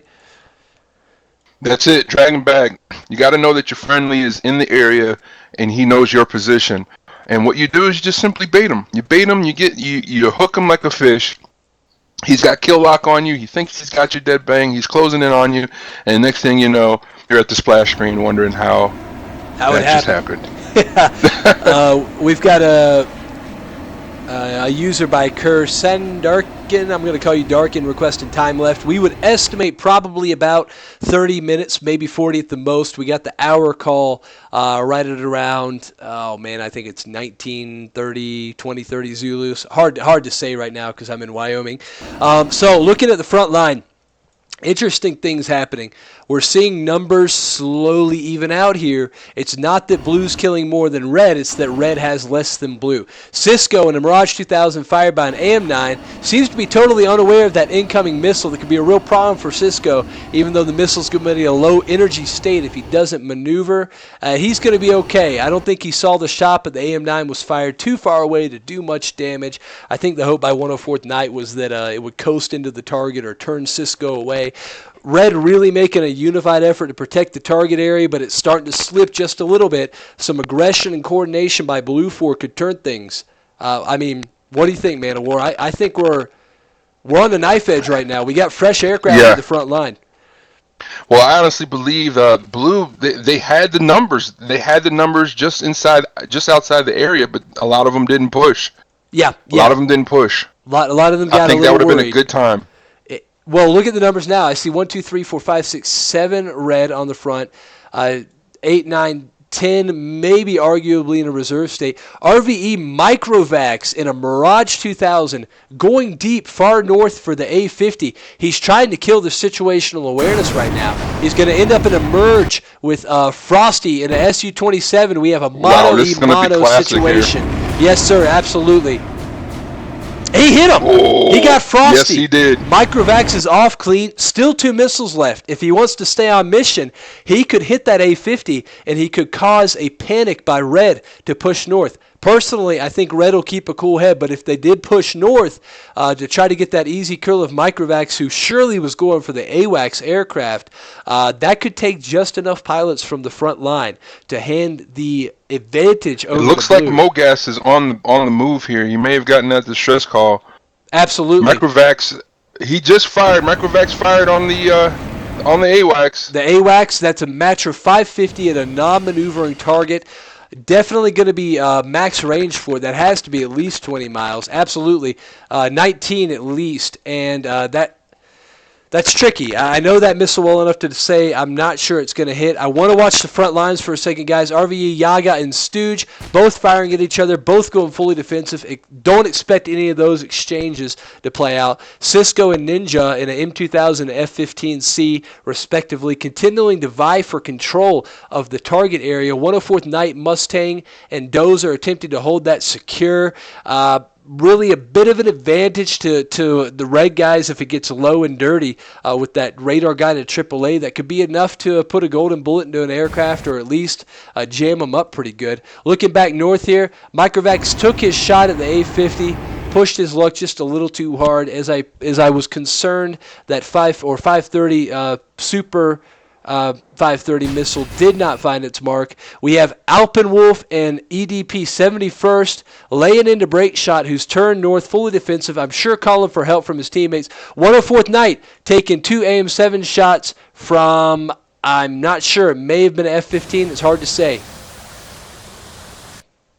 Looks like break shots on the run. He's being pursued by Alpenwolf and Ellerman. Got it, understood. Whoever fired at 104th Night has gone down. I can see an aircraft going down, and I missed the kill. Break shot. I'm watching this pan out with Microvax. He's really closing in on this AWACS here. It looks like he's going to get it. Keep us posted on Microvax. I'm going to watch the action of Break Shot, Ailman, and Alpenwolf here. Formerly chasing Break Shot, Alpenwolf, Yaga, and Pokin turning right into the Su-27 of 51st. Holy moly. He's going to be in trouble, but he may be able to kill an RVE Yaga with a lot of close-range releases. RVE Yaga's evasive, but not enough. Holy moly may pay for that with his life. Here comes the that's it. That's it.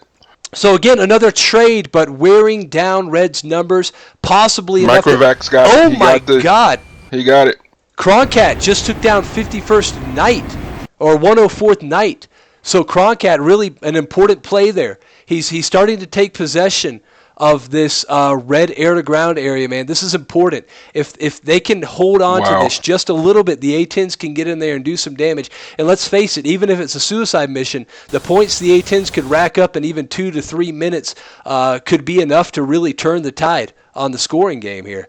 Yeah, absolutely. Microvax did get the AWACS, and now it's going to be a mad dash for him to get home. I don't know what kind of fuel he has left. I know he jettisoned his fast pack or his fuel pack a while ago. It may have been a one-way trip, but if he stays at burner, he's gonna run out quick. But that is a big help for Blue. Maybe enough for them to sneak in those A-10s, right, and do some damage. Cisco and his M2000, a 530 match release on 104th Dozer, not hitting but working to force Dozer out north and west. Blue slipping gently into a position to control the air-to-ground targets. And here we go. A-10Cs now into the red fly zone. RVE Molter, M. Blackham, and EVC-57 Leo pushing in, looking for air-to-ground kills. We're going to see Blue make that decisive move we were wondering if they were going to try here. Yeah, and this is pivotal. It all happens at a good time. You have what was it, Microvax, who took out the AWACS, so that blinds them. They have no idea where these guys are now. They have to use the radar to find them. So now, if Microvax can even evade where he's at, as long as he keeps his radar off, stays low, they have to find him on radar. They have nobody calling him out, so he may actually make it all the way back to base to be able to rejoin the fight. These A-10s are moving north into the target area. It's a slow, grueling process, but if they get in there, they're going to rack up a lot of points. So this is where the fight can change. I mean, Red has had the momentum the entire time, but it's all timing at this point. So they want to make sure, Blue wants to make sure they have enough fighter cover to keep these guys on station to do what they need to do, because if they are unharassed, they can take out a lot of those units. I'm going to go beyond that. The tide has turned. I think Blue has shifted this totally. I think Microvax is a playmaker here. Him going back there and killing the AWACS pulled the plug on a lot of the SA that Blue was probably using. Microvax has always proved in the shows I've seen him in that he is not afraid to get out there and try to make a play. Pulled it off this time, even going mano-a-mano with an Su-27 with many more missiles than him. Here we go. HMCs releasing multiple AMG 65s. I would imagine those are being using the quick shot feature, soloed out at different targets. So those ground targets may be in real trouble right now. We already got RVE Molter with 5 AGM-65s released, all surely going for that first group of targets, possibly 5 kills there and 5 points on the board. All Blue has to do right now, all Blue has to do is hang on to what they have. If they can reinforce this front line, continue that cooperation despite their dwindling numbers, and give these A-10Cs some time, I think we're going to see scoring go to Blue here. Yeah. Yeah, well, it looks like the target area is MTB 7 T-72 tanks. Yep, bang, bang, bang, bang. I got all 4 5 shots, in a 5 row. dead 5, tanks. all Incredible. 5. Incredible. That's the way it's done right there, guys. Absolutely. And then he fired up with another Maverick shot. May have been going at a dead husk of a tank, hard to say, or it could have been a long-range release at a target north. Yeah, those Mavericks have pretty good standoff range. So right there alone, RVE Moulter has just gotten 6 points on the board for his team. That's a big deal. I'm sure he's on the comms yelling to his A-10s, all right, get in here quick, it's safe. So we're going to see the A-10C of M. Blackham probably take on this group near Kurtat. And I think we saw one more kill get plugged away there by IVE Moulter, who's now going to hold his head high and get the heck out of Dodge. Now, these A-10 pilots can be if I was gutsy. him, I tell you, if I was him with that TGP Lightning Pod, you can figure out what's down there. You can make short work of a lot of stuff out there with that gun. Looks like we have another A-10 shot here on another column of tanks. Oh, yeah, coming in. And that's the end of that. That's going to be 1, 2... Maybe more kills right there on the board. That's all by Blackham. You're right. Moltar really has the option of just sticking around and even doing cannon work. That 30mm Avenger is more than capable of killing anything out here, as long as they get the AAA first. Absolutely. Just a half a second burst on the top aspect or rear aspect of one of these tanks, and it's done.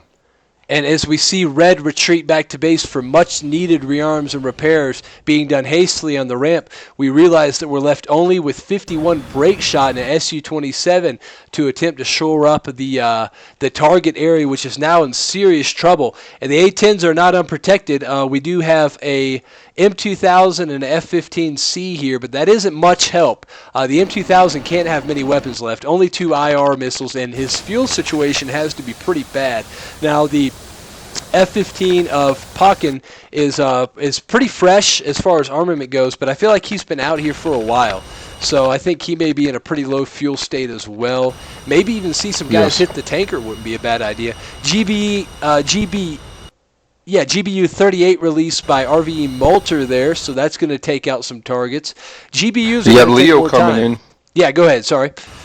Well, we got Leo coming in from the south here, just west of the major or east of the major city there. I'm guessing. Yep, there goes the first AGM-65D. It's probably going to fire in a series here. Looks like his armament also includes a couple rocket pods as well. Right. TGP Lightning Pod, which is required. You got a jammer and some AIM-9s. So, yep, he looks like he's just kind of going down the line here. We got a problem, though. Check out break shot up there, Man of War. That's going to be an issue. Oh, yeah. Yep. And for whatever reason, the cap has retreated and is leaving the A-10s out here by themselves. That was a bad move because break shot can probably kill them all. He could. If he flies it right, he could. If the A-10s work together really well, that could be another story. But right now I see that all the A-10s have air-to-air teeth from what I can see. Break shot is being cautious.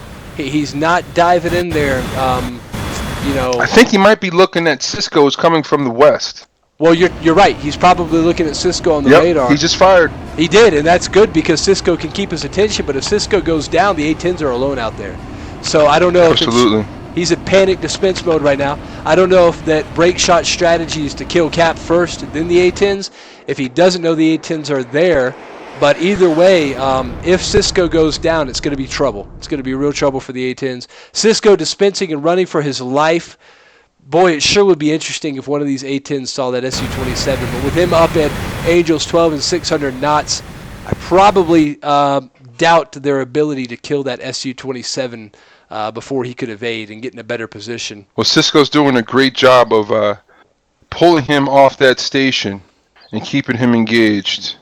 Right, and but there's really nothing coming from the base. Well, yeah, there has to be a priority, but I mean, everybody's headed home right now, so it's really a matter of who can help. The A-10s are on their own at this point. They're absolutely on their own. It's really bad timing. I mean, you want at least a pair of fighters that can communicate with the A-10s and say, listen, hey, the area is not clear. Yeah. You got 30 seconds to take your shots and then you clear the area. These guys are still working. As you can see, those red targets are quickly coming off in the map. They- But I don't think these A-10s are going to last much longer with break shot here. No, they're Looks not. like he's targeting Leo here. And the A-10's long legs have worked to its detriment there, as it's able to sit around for hours thanks to those turbofan engines. But the fast movers, not so much. Brake shot pulling onto EVC 57 Leo and the A-10 on the deck. Surely knows he's engaged. Will his teammates help him out, or is he on his own? Right now, it looks like he is out on his own. I would expect a shot here in a few moments. Cisco, I think, probably had to disengage because he doesn't have the fuel for it. He can't possibly have the fuel for it anymore. Not after how long he's been on station. The M2000 is not really known for its loiter time. No. It breaks my heart not to see those A-10s help this guy, because part of me just wants to see an A-10 get a Here kill. comes the beginning of the end here. Is it? Okay, so we have missiles in the air. I'm keeping an eye on Leo. That's it. Leo's gone. Yeah, bye, Leo. Yeah, Leo is out of it. Looks like he only got 3 of his Mavericks off, so the loss of that capability will be felt. We've only seen 2 groups nearly fully destroyed here. The A-10C of Blackham and Moltar out alone, probably running out of ordnance. Those Mavericks were much needed at the front line. Now we have 3 GBU-12s on Blackham and 2 GBU-38s on Moltar. So total there, really only 5 more kills with guided weapons. It's going to be an opportunity for them to use their cannon. But once they start firing that cannon, you know that if Breakshot hasn't seen him, that he's going to. You know, with tracers everywhere. Yeah. No denying that. He's probably looking at those flyers as he's moving back into the engagement area. Right. He's going to be looking for him, especially seeing the scoreboard light up. He knows that they're in the area, so he's certainly searching for them. Yeah, he's flying low over the air-to-ground targets right now. I definitely think he's looking for him. In fact, in 3D view, we've got an A-10 just off his 9 o'clock. Hasn't spotted him visually yet. He's probably got his radar off. No, I take that back. He has zeroed in on RVE Moltar. Moltar's going to be in trouble. Yeah, in a big way. He double-tapped him. Yeah, he did. But Moltar's going for the ground, fully dispensing. Wow. Will Here it be comes enough? the third shot. Look at the oscillation of his wings as he pushes his aircraft to the limit. Come on, Moltar. I hate to pick a winner we might here. see that gunshot. We Yeah. might see that gunshot. Moltar just got clipped, though. He's still flying though. Break He shot. can turn if he can nose over, get on his 6. Yeah, can get him. He's vying for position here. If he pushes his aircraft too hard, he's going to end up in the ground. Break shot's running for it. Oh my God! Moltar pushed it too hard. We saw his wreckage hit the ground back there. I really wanted to see the A-10 kill shot. I'm supposed to be impartial, right? But I really wanted to see it too. But you have to hand it to Break Shot. He knew that he was in control. Yeah. He fired and he extended and said, "All right, I've got this. I'll come back for another shot." He didn't try to get in a turn fight where Moltar may have had an opportunity to take him down. The AAA may have given away the A-10C of Blackham. Mogas back on scene in his F-15C. Look how fast he's coming. He's coming quick. Blackham is in real trouble here. Yeah, he needs to go ahead and get that letter out immediately. I don't even think he knows he's been fired on, so he's in serious shit. Yeah, that's the end of there that. it is. So all Goodbye, 3 strikers engines. are gone. The A-10C of Blackham in trouble. Still flying it. Still flying as the A-10C does, but missing half of his tail surfaces there. Yeah, here comes the spin. Yeah, and he extinguished the fire on his right engine. I don't know if that's Trying commanded. to get control. He's trying to get control here. Right. We're looking at the He damage just on his jettisoned. aircraft. He doesn't have air-to-air Mogas either. is still on him. I still see burners on at 6 o'clock. Right. Well, Mogas turned north, so Mogas okay. is confident that his plane is out of the fight, and he would be correct in that assessment. That there's no way that plane can really get into any type of turn situation with half of its elevator surface missing. The other problem too is he didn't bring any air-to-air stuff, or if he did, he jettisoned it. It's all gone. Yeah. 104. I think he did have 2 AIM-9s. Right. Well, that would really put him in an impossible situation to get a kill, even with the cannon. Mogas and Stooge smelling blood in the water, as you've said. They're turning back in on the lone A-10C there of Blackham. Blackham overstaying, well, not really having an option to get out. Turned into a helicopter there. Yeah, All that's right, the end of that. there it is. Blackham lost it. I think he just got into Smoking a turn. hole. and paid for the loss of his elevator surface there. The aircraft becomes really unstable when it's in that type of situation. Well, the Blue 4 really got a lot of ground targets, but at their own detriment, they lost every striker they had up. They did. They lost all three. We said that may happen, and it wouldn't. It would have been okay in the end if they had gotten more ground targets, but I'm not sure what they got was enough. 1, 2, 3, 4, 5, 6, 7, 8, 9. I see 9 groups still on the map. I think there's 5 in each group. I would estimate their kills to be 14, maybe 15 points.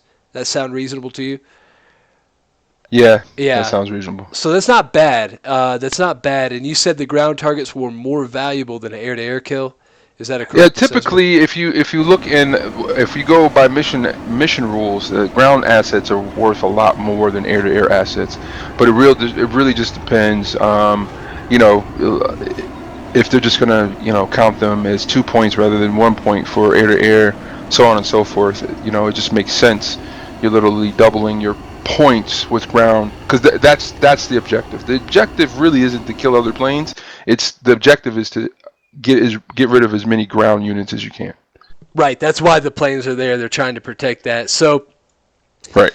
Really interesting scenario. The match is probably winding down here. The thing is I think at this point, it's hard to say. Part of me wants to say that Blue has pulled ahead, but at the same time, Blue really paid for every inch of ground they got hard. I don't know. This one's too close to call for me. I'm not sure. I'd be interested to see the viewers' thoughts on who came out ahead here. And Man of War, what's your final prediction? Post-match prediction as the match winds down here. I don't know, man. This is a close one. I'd have to really commend Blue for making that kind of final push there. And the match is winding down. We probably have less than 15 minutes, but I don't know what their plan is to continue. So they did a good job when they were able to get those A-10s in there and get those ground units. But I think aside from that, Red dominated the entire fight, I believe, and it was only because Blue didn't do the most obvious thing, and that was to use their numbers to their advantage. So I'd have to give it to Red thus far. Yeah, I would agree that Red has really stayed control of most of these engagements. But with that being said, we have seen a lot of good flying on Blue, especially when you take the fact that these pilots are working sometimes kind of isolated. They don't have quite the same coordination going on. So the fact that some of those pilots have made plays out of that is pretty awesome. Now, they may have communicated about it. It's really an unknown quantity how much communication has taken place. But on both sides of the fence, we've seen incredibly good flying. I would agree with that. I think that Red did stay in control of the fight here. I think that from the strategic side of things, Red has probably come out ahead. But at the same time, Blue made some plays. They made some plays that may matter when it goes to final scoring. So I'm going to be watching the thread, and viewers, please check out the after action review thread for this event, because we won't announce a winner now like we have in the Grudge Match series or maybe at other events, just because it's complex. But I'm going to be watching the thread closely. I'm going to be contrary and say I think Blue may have squeaked by. So not that I don't love the guys at the 104th. You guys flew incredibly well, but I think that those ground targets in the end are going to matter. And what we saw late game was a lot of trades. Most of the situations right around the time where the A-10s got their opportunity to strike were trade-offs, So numbers started dwindling. You know what, too? It's something very obvious that I left out, and this could edge the Blue even further with your argument, is that Microvac's got that AWACS. That's a big scoring opportunity, right? Yeah, absolutely. Yeah. Honey Badger is 6. Thanks for bringing that back up. I wasn't sure. I'm not sure exactly what it's worth, but that's probably one of the bigger assets in the game. Right. Well, let's take a look at the scoreboard here. I think that I'll have to get a time report from a 104th member. If we've got somebody in the stream watching, let you guys just let me know or have somebody pop in to let us know how we're looking on time so we kind of know how to go with the stream here. Looking at the scoreboard of the pilots who are still in, Blue has actually taken the top of the board, but some really good performing red pilots died and are not in the server anymore. Croncat has 3 kills in his Mirage 2000. Man, what a great job by Croncat. The Mirage 2000 is really a tricky airplane, so I think coming away at the end of the day with 3 kills and surviving is awesome. Microvax, really, like I said, a playmaker. Only 2 kills, but his total points are 150, meaning that, it really was like killing an extra aircraft by taking the AWACS down.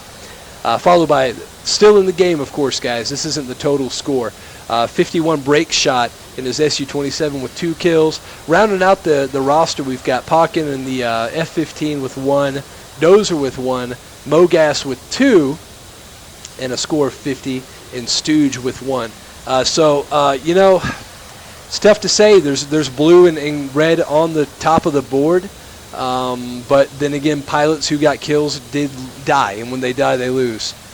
Interesting, very interesting. Right. I'm going to be watching the score thread. I think it's going to be close. Yeah, I think that's one thing we can agree on is it will be close. And tactic-wise, I agree. I think Red had the coordination and the control, but one thing I got to give Blue credit for, tactic-wise, they sensed the slip. They knew when Red was slipping, and they're like, all right, A-10s, get in here. This is the time. And the A-10s did it. They made the move, So I think what Blue could have done better in retrospect, and it's easy for us, is have had some guys prepared to cover those A-10s.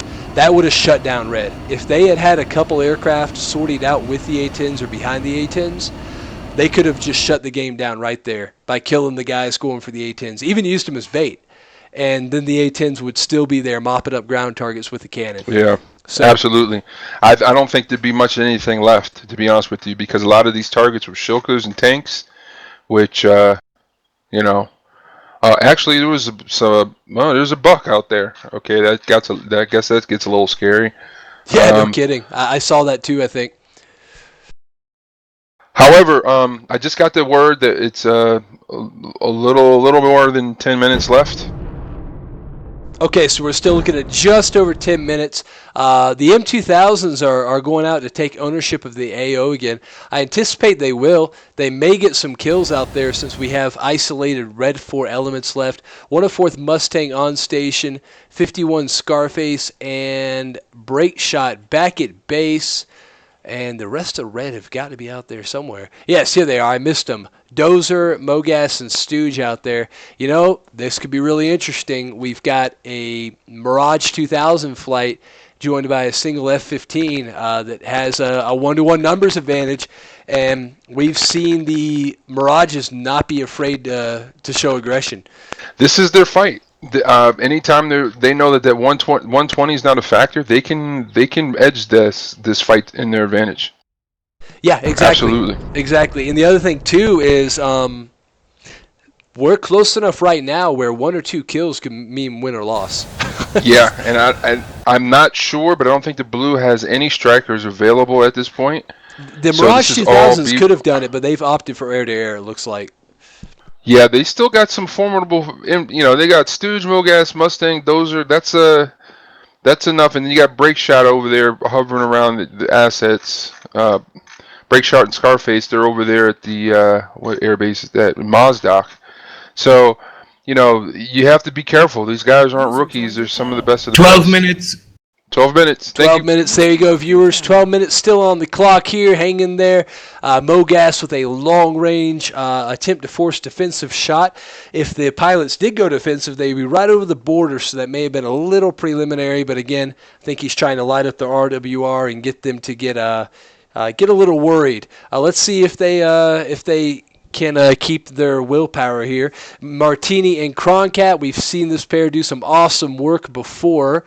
Let's see if they do it again. Both at high altitude, 48,000 feet, 319 knots indicated, probably much faster than that. They're in a good position for the Mirage 2000. The Super 530 missile was made to be fired at really high altitude and that's a favorable setting for that aircraft. 104 Stooge coming up.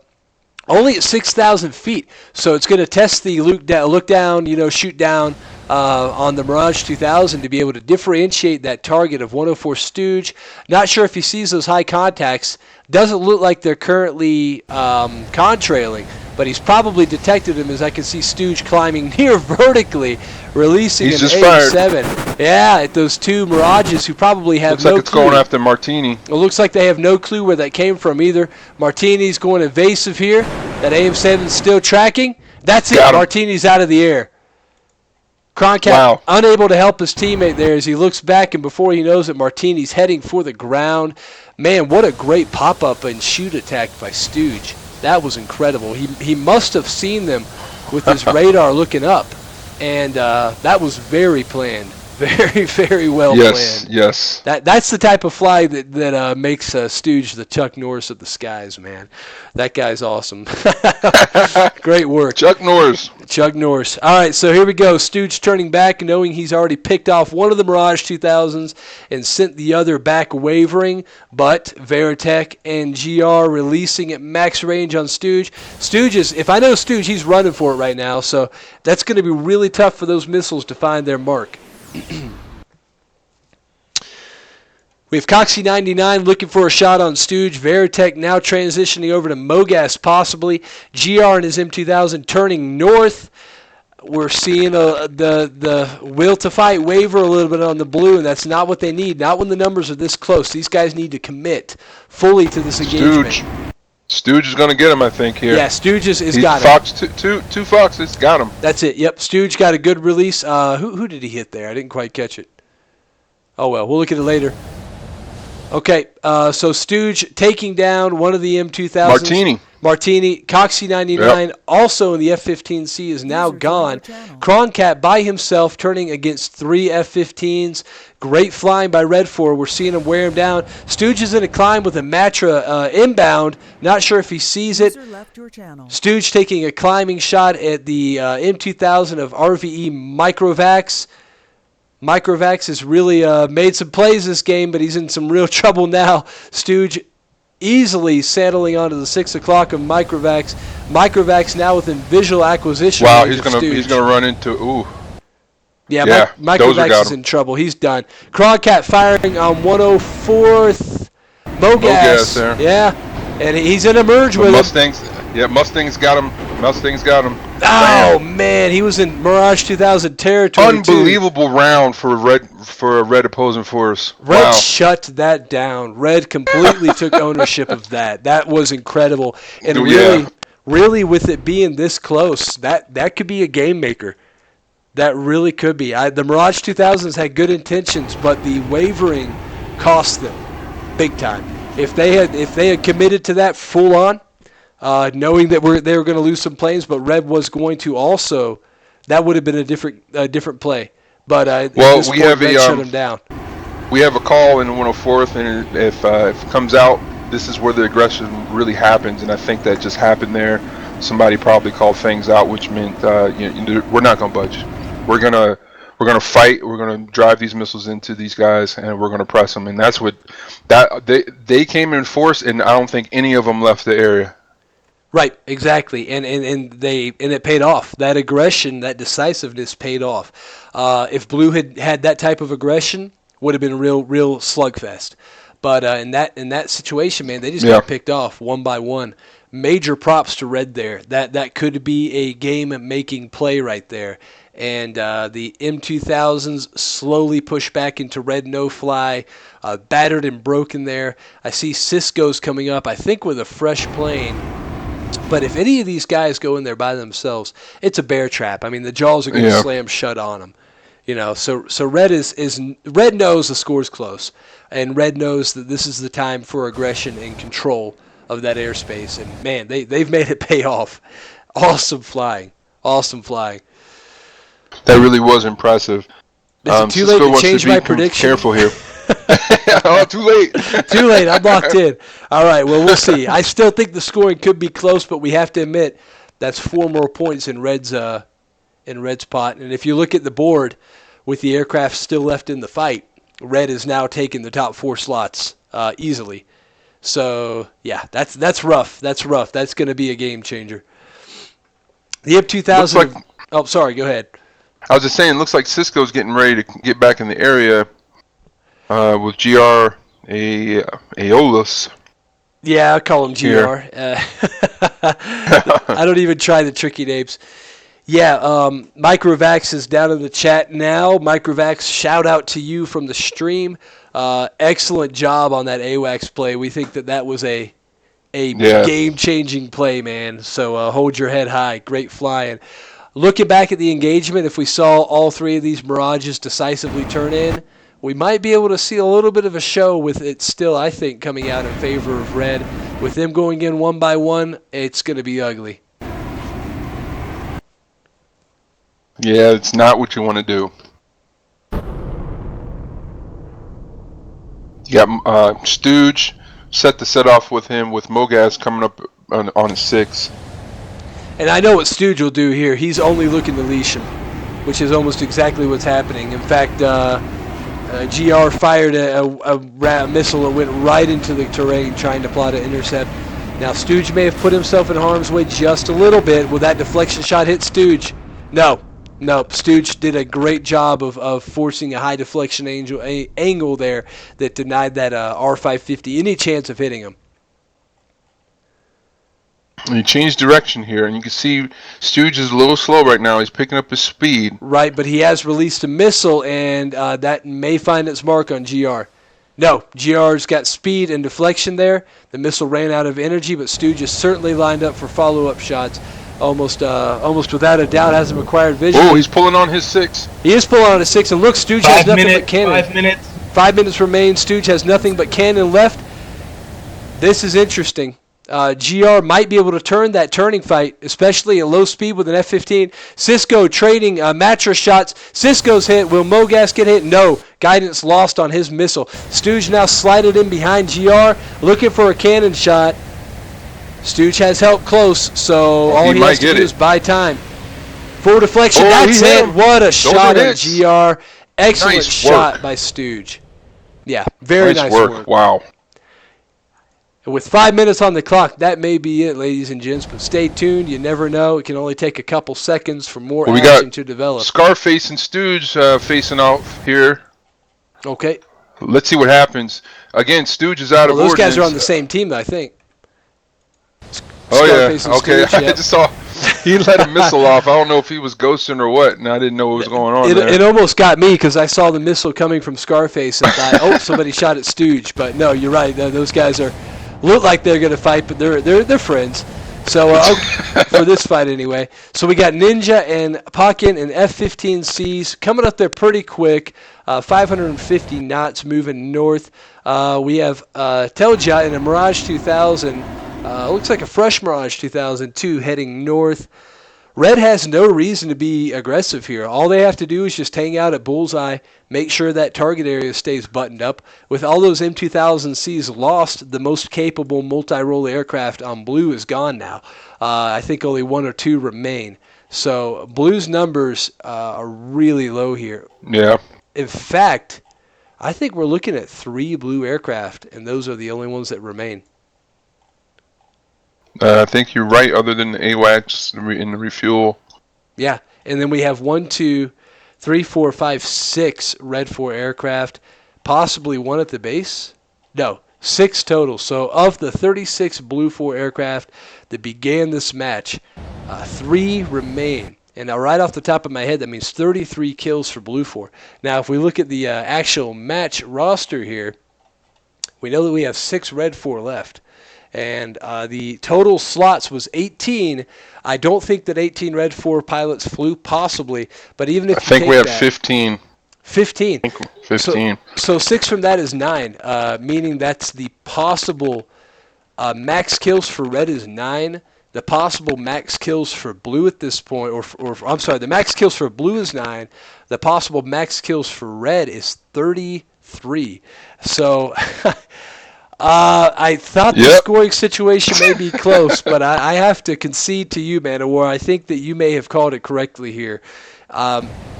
the ground targets could come into a factor, but you take 14 possible ground target kills, add that to 9, you're still looking at 23 maximum points, leaving Red with a comfortable lead.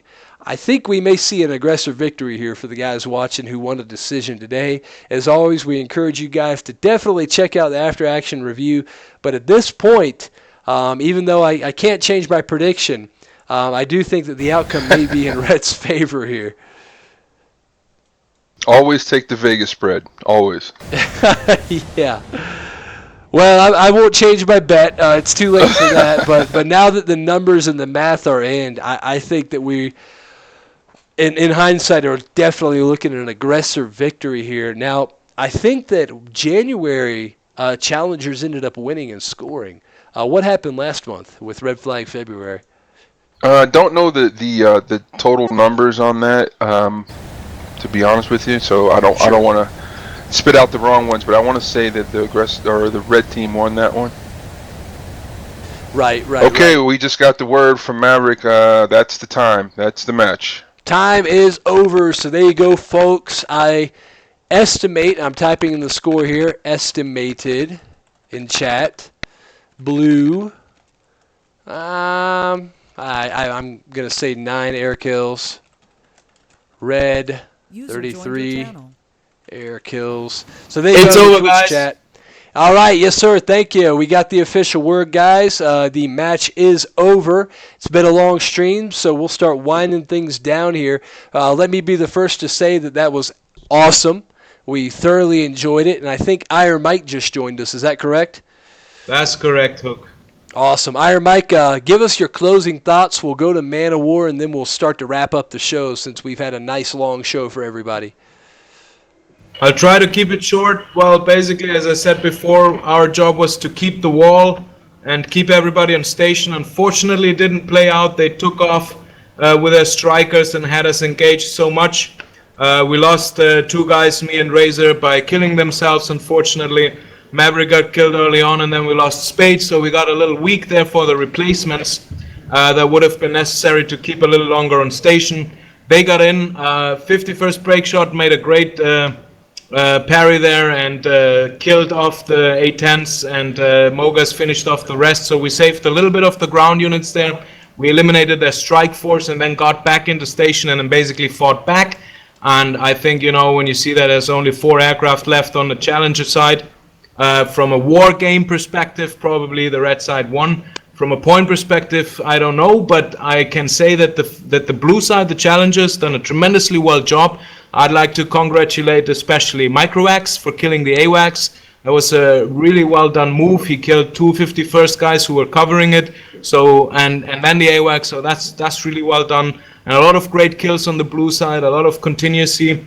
It was hard for us to fight them, and in the end, we were happy that basically the shuffle still worked out enough in order to bring it to a good ending and bring so many guys home on our side. Excellent. Great assessment. We think we know who the winner was too, but we'll keep you in suspense.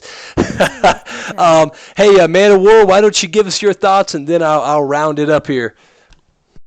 Well, to echo everything that Iron Mike said, I agree. I guess there's a lot of highlights, a lot of, standouts, but I think everyone did well. It was some unexpected things happened, but a lot of cool twists to the plot, if you will. Big shout out to all the people who made it happen today, all the people who flew in the event, and all the people tuning in.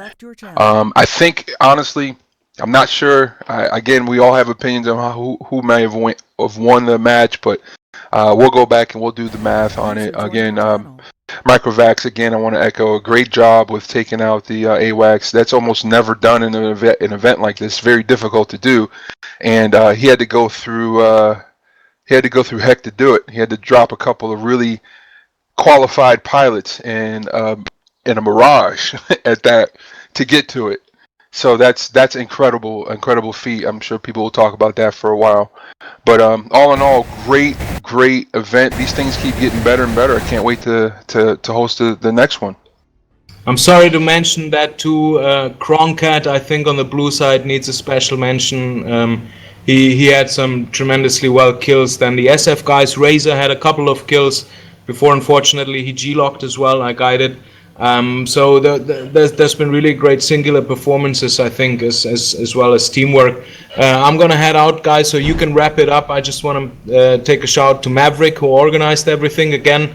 Like always, great job, buddy. And thank you to Manowar and Hook for streaming and commenting on it. I'm sure it was great. I'll watch it afterwards. And for everybody who was watching, everybody who was participating, thank you from the 104th side. And now I'll shut up and go away. See you guys. Hey, no worries. Thanks, Iron Mike. And guys, my summary of the match would certainly be red held the line, but blue had guts. And it was an awesome show. Really fun to watch. As you guys said, these get better and better every month.